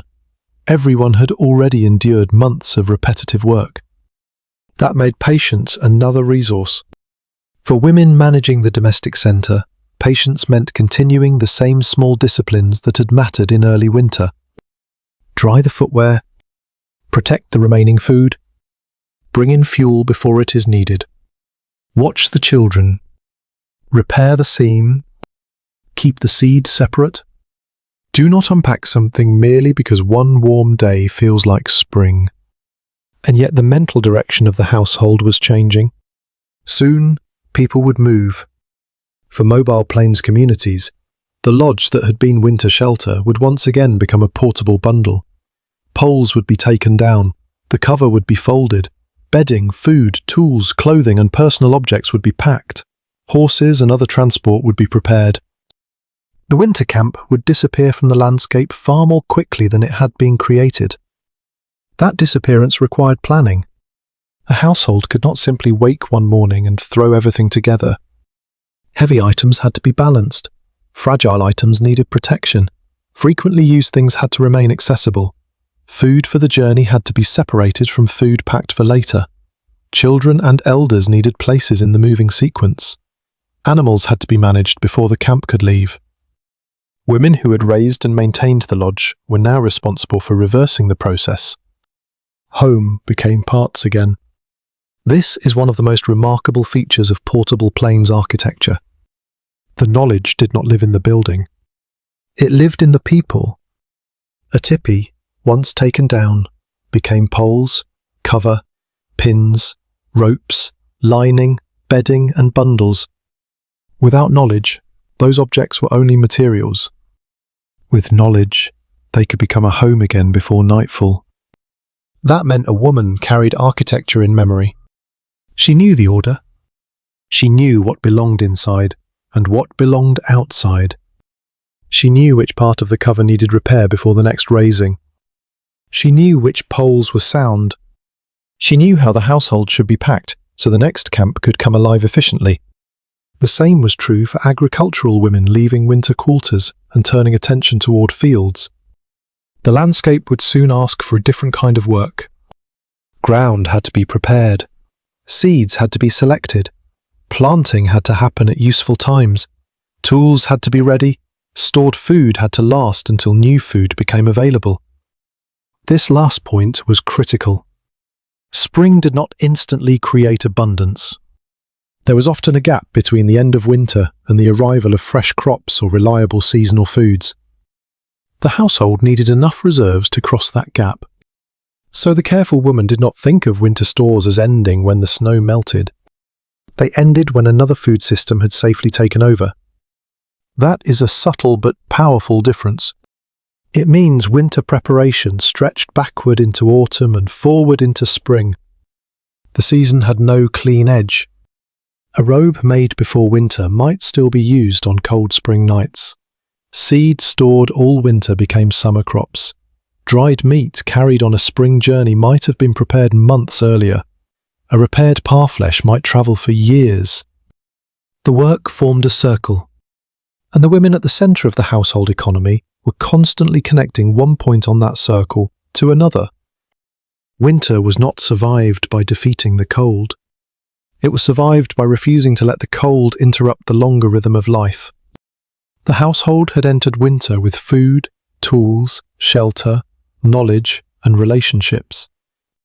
Now it hoped to leave with enough of all five to begin again. That was the real measure of success. Not simply that everyone had reached the end of the cold season, but that the family still possessed the means to make another year possible. When the decision to leave winter camp finally came, the work did not end. It changed direction. Everything that had protected the household for months now had to be taken apart, sorted, packed, carried, and made ready to become useful somewhere else. A lodge that had felt permanent during the coldest nights could disappear within hours. Bedding was rolled, containers were closed, tools were gathered, food was separated into what would be eaten on the journey and what needed to survive beyond it. Poles came down, covers were folded. The winter home became a travelling household again. For women who had spent months managing the domestic centre of camp, this reversal required as much organisation as the original setup. The order mattered. If bedding was packed before it had dried, moisture travelled with it.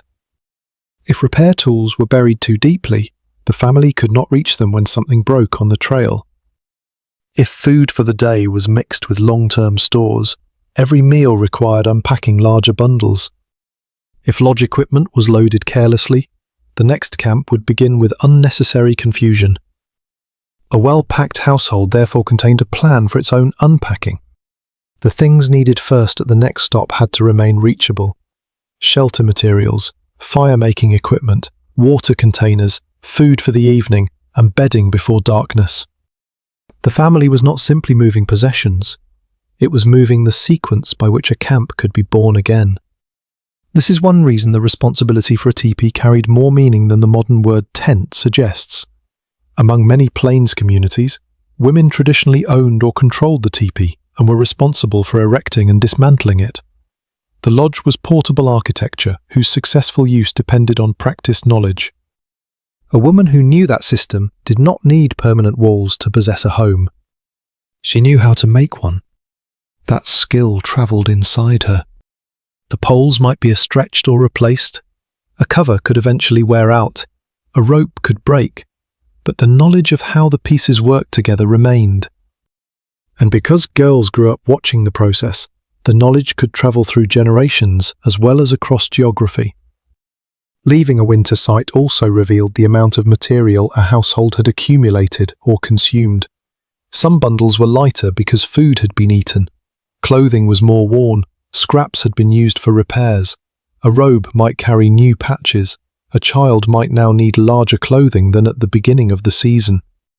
Winter had changed the inventory, so women evaluated what remained.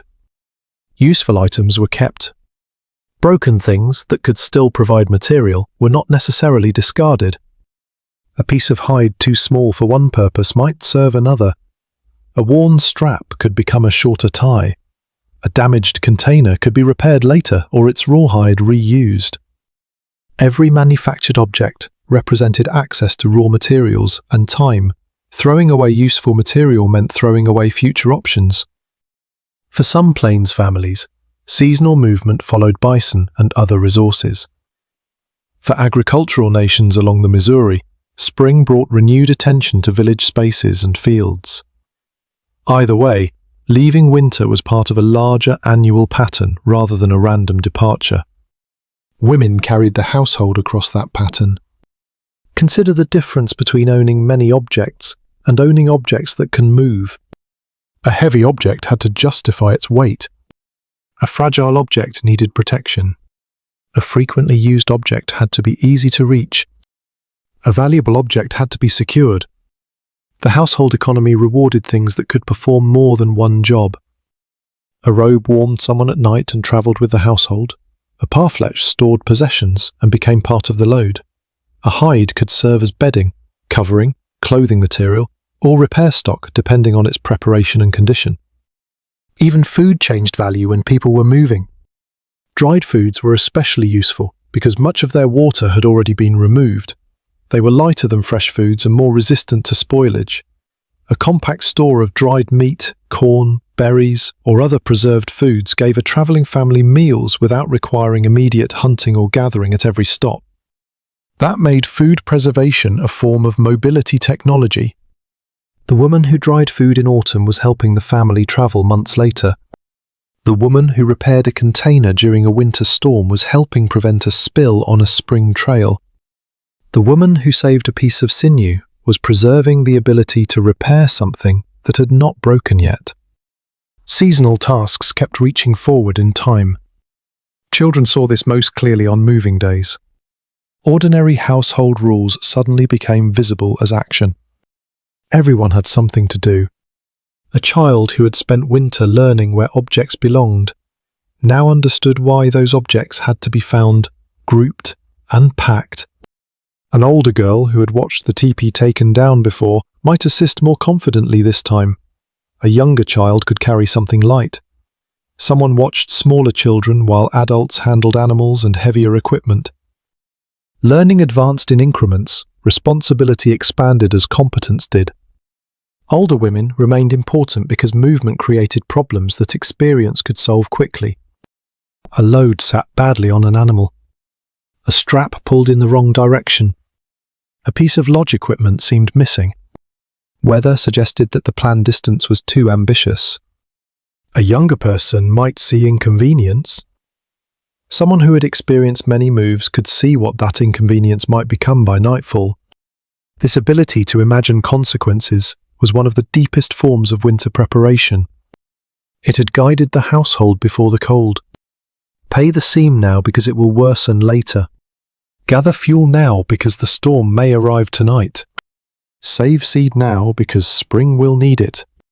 Choose sheltered ground now because wind will matter after dark. Late winter required the same habit. Pack carefully now because the next camp depends on it. Do not eat all the remaining stored food because fresh spring resources are not guaranteed. Keep warm clothing accessible because warm afternoons can still become freezing nights. Winter rarely left in a single clean moment. Snow melted unevenly, rivers changed, trails became muddy, freeze and thaw made travel awkward, ice that had been reliable weeks earlier could become dangerous. The landscape was opening, but it was also unstable. A family moving at this time needed flexibility. That made the remaining winter equipment especially valuable. Robes stayed close. Footwear stayed maintained. Fire-making materials remained protected. Food reserves remained guarded. The household loosened its winter habits gradually rather than abandoning them at the first sign of warmth. And when the old camp finally stood empty, its most important pieces were no longer there. The fire had gone cold. The bedding was gone. The food was gone. The lodge had vanished. What remained might be flattened grass, old ash, disturbed snow, tracks, and the marks of months of daily life. But the household itself had not disappeared. It had condensed into knowledge, relationships, animals, bundles, tools, food, and memory moving across the landscape. This is perhaps the clearest way to understand what native women were preparing when they prepared winter camps. They were never preparing only a place. They were preparing continuity. A camp had to protect people in one location, then release them when the season changed. A good winter home was not a trap. It was a temporary centre, strong enough to hold a family through the cold and flexible enough to be left behind when the next part of the year began. By this point, one danger becomes obvious. It is easy to imagine Native American winter life as if one enormous culture stretched unchanged across the continent. It did not. The women preparing winter shelters on the northern plains lived in a world very different from women in the forests around the Great Lakes, the farming towns of the upper Missouri, the pueblos of the southwest, or the coastal communities of the northwest. Languages differed, houses differed, foods differed, seasonal movements differed, the materials available within walking distance differed. Even the meaning of camp differed. For a highly mobile plains household, winter might involve choosing protected ground and raising portable lodges in a place suited to the season. For Hidatsa or Mandan families, winter could mean life in substantial earthlodges connected to villages, stored crops, river bottoms, and a farming economy. So the useful question is not, what did Native American women do? It is, what problems did women in a particular community have to solve before cold weather, and what knowledge did they use to solve them? Shelter was always local. A portable lodge made sense where mobility mattered and where a household needed to carry its architecture. A heavy earth-covered house made sense in a settled agricultural community where large timbers, soil, storage pits, and extended family living could be integrated into one structure. Neither was a primitive version of the other. They were answers to different problems. The same was true of food. A household dependent heavily on bison could prepare dried meat, fat, robes, hides, sinew, and other products after a successful hunt. A farming household on the Missouri could enter winter with corn, beans, squash, sunflower products, dried meat, berries, roots, and other stored foods. The pantry reflected the landscape and the economy. Women's work reflected both. That means the phrase, preparing winter camp, hides an extraordinary amount of specialization. One woman might be especially skilled at hide preparation. Another might know the best way to select seed corn. Another might have years of experience supervising lodge construction. Another might be known for sewing, quill work, food preparation, or organizing a large household efficiently. Knowledge was distributed. No individual had to be equally expert at everything. This is another reason kinship mattered so much. A community contained overlapping competence. If a younger woman had never handled a particular repair, someone older might know how. If a lodge needed major work, several relatives could contribute. If a household suffered a shortage, relationships could help buffer the loss. The winter camp was therefore a storehouse of skills as much as a storehouse of food. And those skills could be highly precise. Consider something as ordinary as judging dryness. Meat that still held too much moisture was more vulnerable to spoilage. Plant foods stored damp could create problems in caches. A hide worked at the wrong stage could become more difficult to process. Firewood that looked plentiful but was wet did not provide the same dependable heat as dry fuel. A woman did not need laboratory instruments to make useful distinctions. She used touch, smell, appearance, weight, experience, and comparison. That kind of knowledge is difficult to preserve in written records because it often appears too ordinary to describe. Someone writing about a buffalo hunt might record how many animals were taken. The person drying the meat needed to know when it was ready. Those are different kinds of information.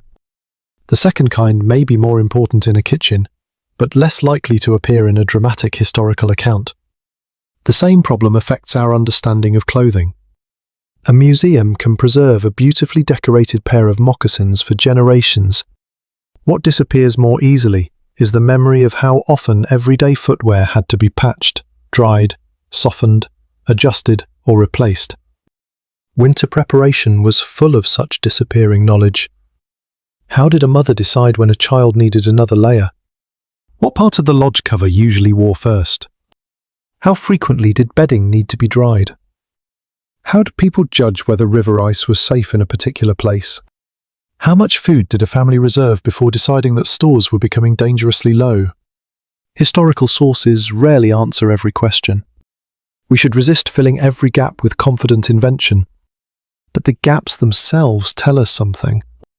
They remind us that most survival depended on habits so familiar to the people practicing them that nobody needed to explain them in detail.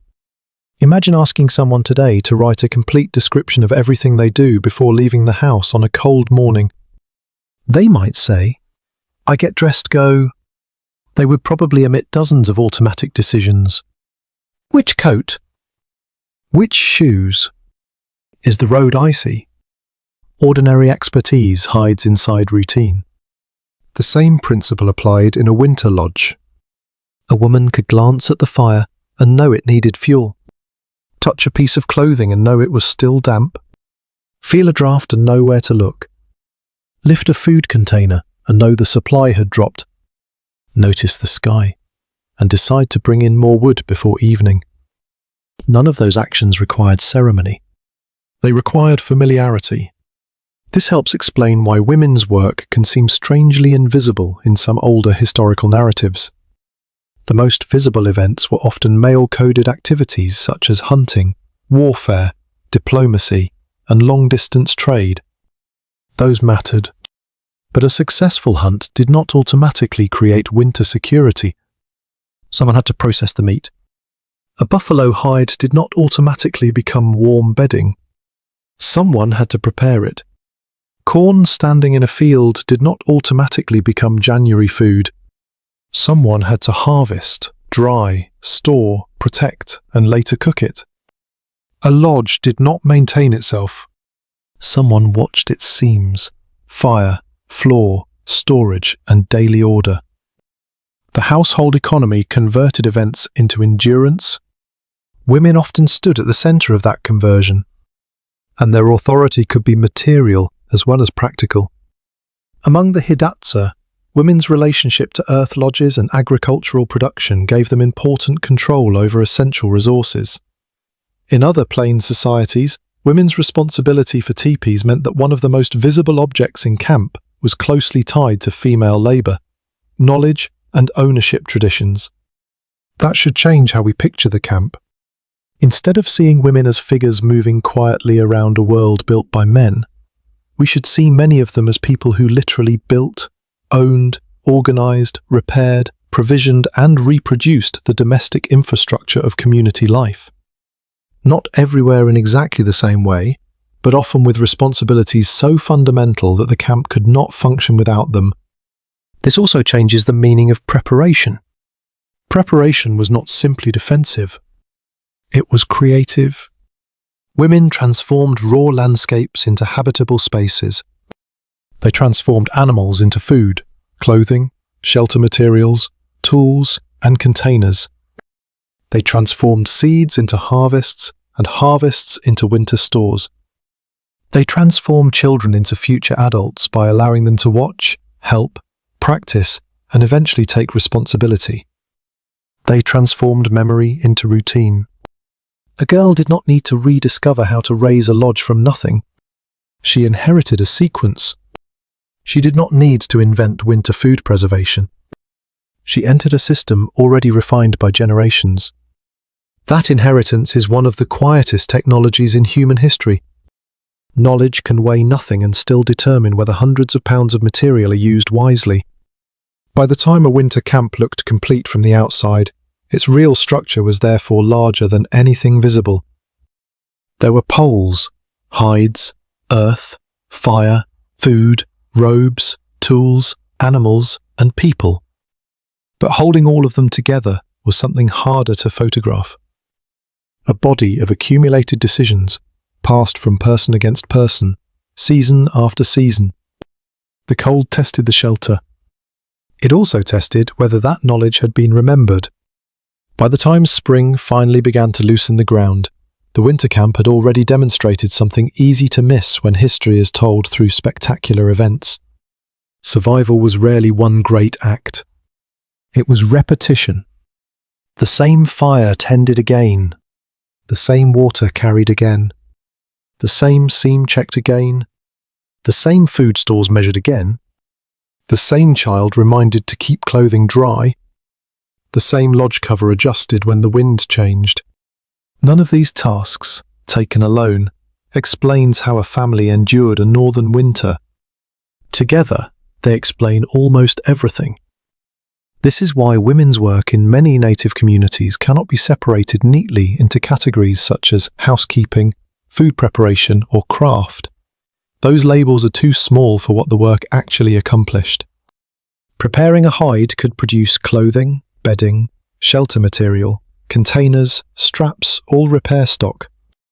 Growing corn could provide food, seed, gifts, trade goods, and security against poor hunting. Building a lodge created shelter, but also a kitchen, workshop, sleeping space, meeting place, and storehouse. Gathering fuel protected cooking, warmth, drying, light, and the ability to remain indoors during dangerous weather.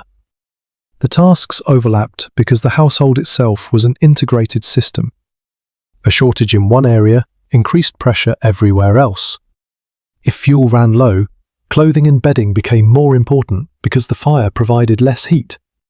If stored food ran low, hunting became more urgent, which meant footwear, horses, and weather mattered more. If a lodge leaked, dry bedding became harder to protect. If someone became sick, relatives had to absorb that person's work. Women who managed household resources were constantly balancing these connections, even without the formal language we now use for logistics. But logistics is exactly what much of it was. Imagine the household as a chain. At one end stands the hunt, or harvest. At the other stands a family eating a warm meal in midwinter. Between those moments are dozens of transformations. An animal must be butchered. Meat must be cut. Some must be eaten quickly. Some must be dried. Fat must be saved. Hide must be scraped and worked. Sinew must be prepared. The dried food must be packed, transported, kept dry, and later used at the right time. Agriculture followed a similar chain. Seed was selected. Ground was prepared. Crops were planted and tended. Harvest was timed. Produce was dried and sorted. Some was eaten. Some was stored. Some was protected as seed. Many later, the stored harvest returned to the fire as a meal. A dramatic story might begin with the hunt and end with the kill. Household history begins where that story usually stops. It asks what happened next. That question reveals women everywhere in the process, not as background figures, but as specialists in converting resources into continuity. The particular forms of that labour depended on place and nation. On the plains, the combination of bison, mobility, horses, grasslands, rivers and extreme weather produced one set of solutions. Along the Missouri, intensive agriculture and earthlodge villages produced another. The important thing is not to flatten those solutions into a single picture. It is to notice the intelligence inside each one. A tipi could be dismantled because mobility was useful. An earthlodge could be heavy because permanence was useful. A cache pit put food underground because underground storage solved particular problems. A parfletch protected and transported goods because portability mattered. A winter robe could be both practical and beautifully made because usefulness and beauty were not enemies. These objects are evidence of choices. Behind the choices stood people who had tested what worked. A poor storage method revealed itself when food spoiled. A bad shelter site became memorable after wind or drifting snow caused trouble. A weak seam revealed itself under strain. A method that consistently worked was repeated, taught, and eventually became ordinary. Tradition, in that sense, was accumulated field research. The laboratory was the landscape. The test lasted generations, and winter was an unforgiving evaluator. That helps explain the value of older women. Age could bring physical limits, but it also brought a longer record of outcomes. An older woman might remember the winter when a particular river bottom became dangerous after a thaw. She might know which corn stored well. She might recognize when a hide had been worked enough. She might remember how a lodge behaved in a certain wind. She might know which relative could help with a difficult task. Her memory reduced experimentation for everyone younger. Instead of learning every lesson through failure, the next generation could inherit the result. That inheritance mattered because winter punishment was uneven. Some mistakes were merely annoying. Others could become dangerous quickly. Wet feet were not the same as a decorative error. Running out of fuel during severe weather was not the same as forgetting an ornament. Spoiled food in January could not always be replaced simply by working harder tomorrow. Cold imposed deadlines. Preparation pushed work ahead of those deadlines. Do today what may be impossible next week. Dry this now. Repair that now. Move before the snow deepens. Dig before the ground freezes. Store the harvest before moisture ruins it. Gather fuel while travel is easy. That habit of acting early may be the simplest summary of the entire winter system. The cold arrived later. The work arrived first, and because the work came first, winter could become something people lived through rather than something they met unprepared. There is another reason this labour deserves attention. When preparation succeeds, it hides itself. A repaired seam attracts no notice because it does not tear. Properly dried food creates no drama because it does not spoil. A well-chosen campsite leaves no story about being forced to move during a storm. A carefully managed fire does not become a disaster. A child dressed correctly simply comes home warm. Success produces fewer stories than failure. That makes preventative work easy for later generations to overlook. Archaeology might preserve a cache pit. A museum might preserve a parfleche. A historical photograph might show a woman carrying wood. But none of those objects can fully record the thousands of judgments that made them part of a functioning winter household. The deeper evidence survives in the pattern. Shelter, food, fuel, water, clothing, storage, repair, kinship, teaching. Each supports the others. And women appear again and again where those categories meet. So when we picture the final autumn days before cold settled across the plains, the scene should not be empty except for hunters on the horizon. Look closer. Near the lodge, hides are being checked. Food is being packed away. A child is learning how to help. Someone is deciding where the bedding should go. Someone notices that more fuel would be useful. Someone saves a piece of material because it might be needed later. Someone remembers what happened during another winter and changes the plan slightly. This is not the background of the story. It is the machinery of the story. The winter camp survived because countless ordinary decisions were made early enough, carefully enough, and often enough that extraordinary measures were not required every day. And that may be the most impressive achievement of all. The women who prepared these households were not simply reacting to winter. Long before the cold arrived, they were quietly arranging the conditions under which winter would have less power. Imagine returning now to the beginning of the story. It is still autumn. The coldest weather has not arrived. The grass has lost much of its summer colour. Mornings are sharper, and the light disappears a little earlier each evening. From a distance, a winter camp might look unfinished. A few lodges stand near timber or sheltered ground. Smoke begins to rise. Horses move nearby. People cross between households carrying bundles. Nothing appears urgent. That is precisely the point. The strongest preparation often happened before urgency existed. A woman checking a lodge cover was preparing for a wind that had not yet blown. A woman drying meat was preparing for a hunt that might fail months later. A woman setting aside seed corn was preparing for a field that did not yet exist. A woman gathering fuel was preparing for a storm still beyond the horizon. Every task reached into the future. This is what makes the winter camp such a revealing place to study women's work. It brings together almost every part of household knowledge in one season. Architecture, food, clothing, storage, mobility, childcare, kinship, environmental observation, craft, memory, and planning, all met under the pressure of cold. And no single native nation solved those problems in exactly the same way. For mobile peoples of the northern plains, the teepee offered a combination of portability and protection. Its poles and cover could travel. Its smoke flaps could be adjusted. Its interior could be arranged around a fire and adapted for colder weather. Women who made, owned, erected, dismantled, and maintained these lodges carried an architectural system in memory. For Hidatsa and Mandan women along the upper Missouri, winter preparation could involve a very different structure. The earth lodge, heavy timbers, willow, grass, and earth created a substantial home for extended families.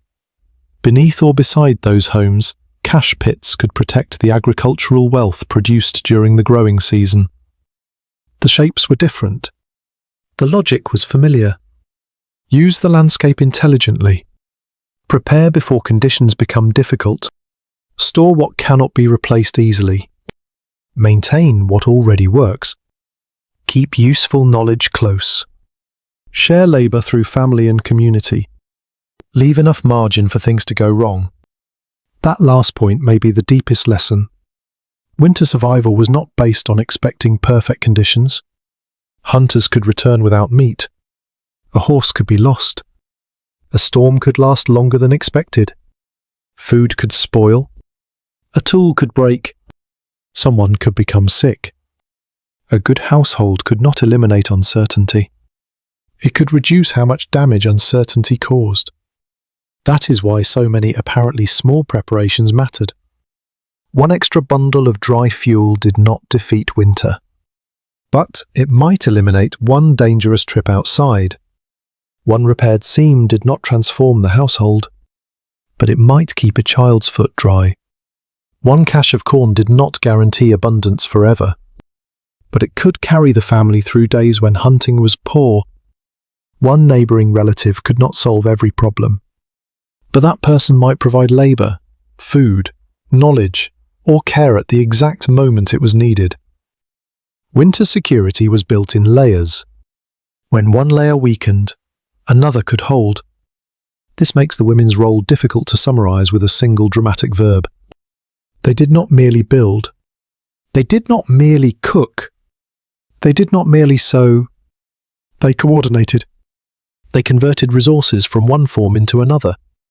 Animals became robes, dried food, sinew, containers, and tools. Plants became meals, stored provisions, and future seed. Timber became shelter and fire. Grass became insulation. Rawhide became transport. Memory became instruction. Kinship became assistance. Time itself became a resource, because work done early reduced danger later. Even the quietest winter evening depended on those transformations. Picture a lodge after dark. Outside, wind moves across snow. Inside, the fire is small but steady. A child is wrapped in a robe. Moccasins rest where they can dry. Food for the evening has come from stores prepared long before. Someone repairs a tool. Someone tells a familiar story. Another person listens while working with her hands. Nothing in the scene seems extraordinary, but nearly every object in it contains a history of labour. The robe began with an animal and hours of hide work. The food began with a hunt, field, gathering trip, or harvest. The lodge exists because people knew how to build it. The fuel exists because someone gathered it. The story exists because somebody remembered it. This is what ordinary survival looks like when it is working. Not a constant battle. A system, and women were often among the principal maintainers and teachers of that system. Endurance depended heavily on noticing. Notice what is low. Notice what is damp. Notice what is worn. Notice the wind. Notice the child who needs another layer. Notice that the seed must not be eaten. Notice that the weather is changing. Then act before the problem becomes obvious to everyone. That is preventative intelligence. And because successful prevention leaves behind no catastrophe, it often disappears from history. There is no dramatic story about the family that had enough wood, no legend about the seam that held, no crisis account about the cache that stayed dry, no desperate journey when water had already been brought in. Preparedness removes the very events that later storytellers are most likely to record. So to recover women's winter work, we have to look at the absence of disaster as evidence too. A household that passed through severe weather and emerged ready for spring had accomplished something enormous, even if no single day became famous. The measure of success came quietly. People woke. The fire was restarted or fed. Breakfast was prepared. Children moved around the lodge. Someone went for water. Someone checked animals. Someone repaired what needed repair. Life continued. Then one morning, the light changed. Snow softened. The river sounded different. Travel became possible for longer stretches. Bundles were opened and reorganized. Seed was checked. Tools were prepared. The household began looking outward again. For mobile families, the teepee would eventually come down. For agricultural families, attention would return increasingly toward fields and planting. Winter stores would bridge the uncertain weeks until new seasonal foods became available. The cold season was ending, but the logic of preparation was not. The same woman who had prepared for winter now prepared for spring. The same child who had watched her all season carried those observations forward. And somewhere inside that child was the next winter camp already beginning. Not as a structure, as knowledge. Years later, she might recognize a sheltered site. She might know how dry meat should feel. She might remember how her mother packed important tools. She might save the right seed. She might tell a younger person to gather more fuel before the weather turns. She might raise a lodge using motions learned so early that she could no longer remember learning them. That is how a winter camp could survive long after its poles were taken down or its fire went cold. Its deepest structure was never the hide, timber, earth, or grass. It was repetition carried through generations. So when we ask how Native American women prepared winter camps before the cold arrived, the answer is larger than any checklist. They prepared shelter. They prepared food. They prepared clothing. They prepared fuel. They prepared children. They prepared relatives to work together. They prepared for failure. They prepared for spring. Most of all, they prepared the future before the future became an emergency. And when the first hard wind finally came across the land, the quietest proof of their skill was that life inside the lodge could simply continue.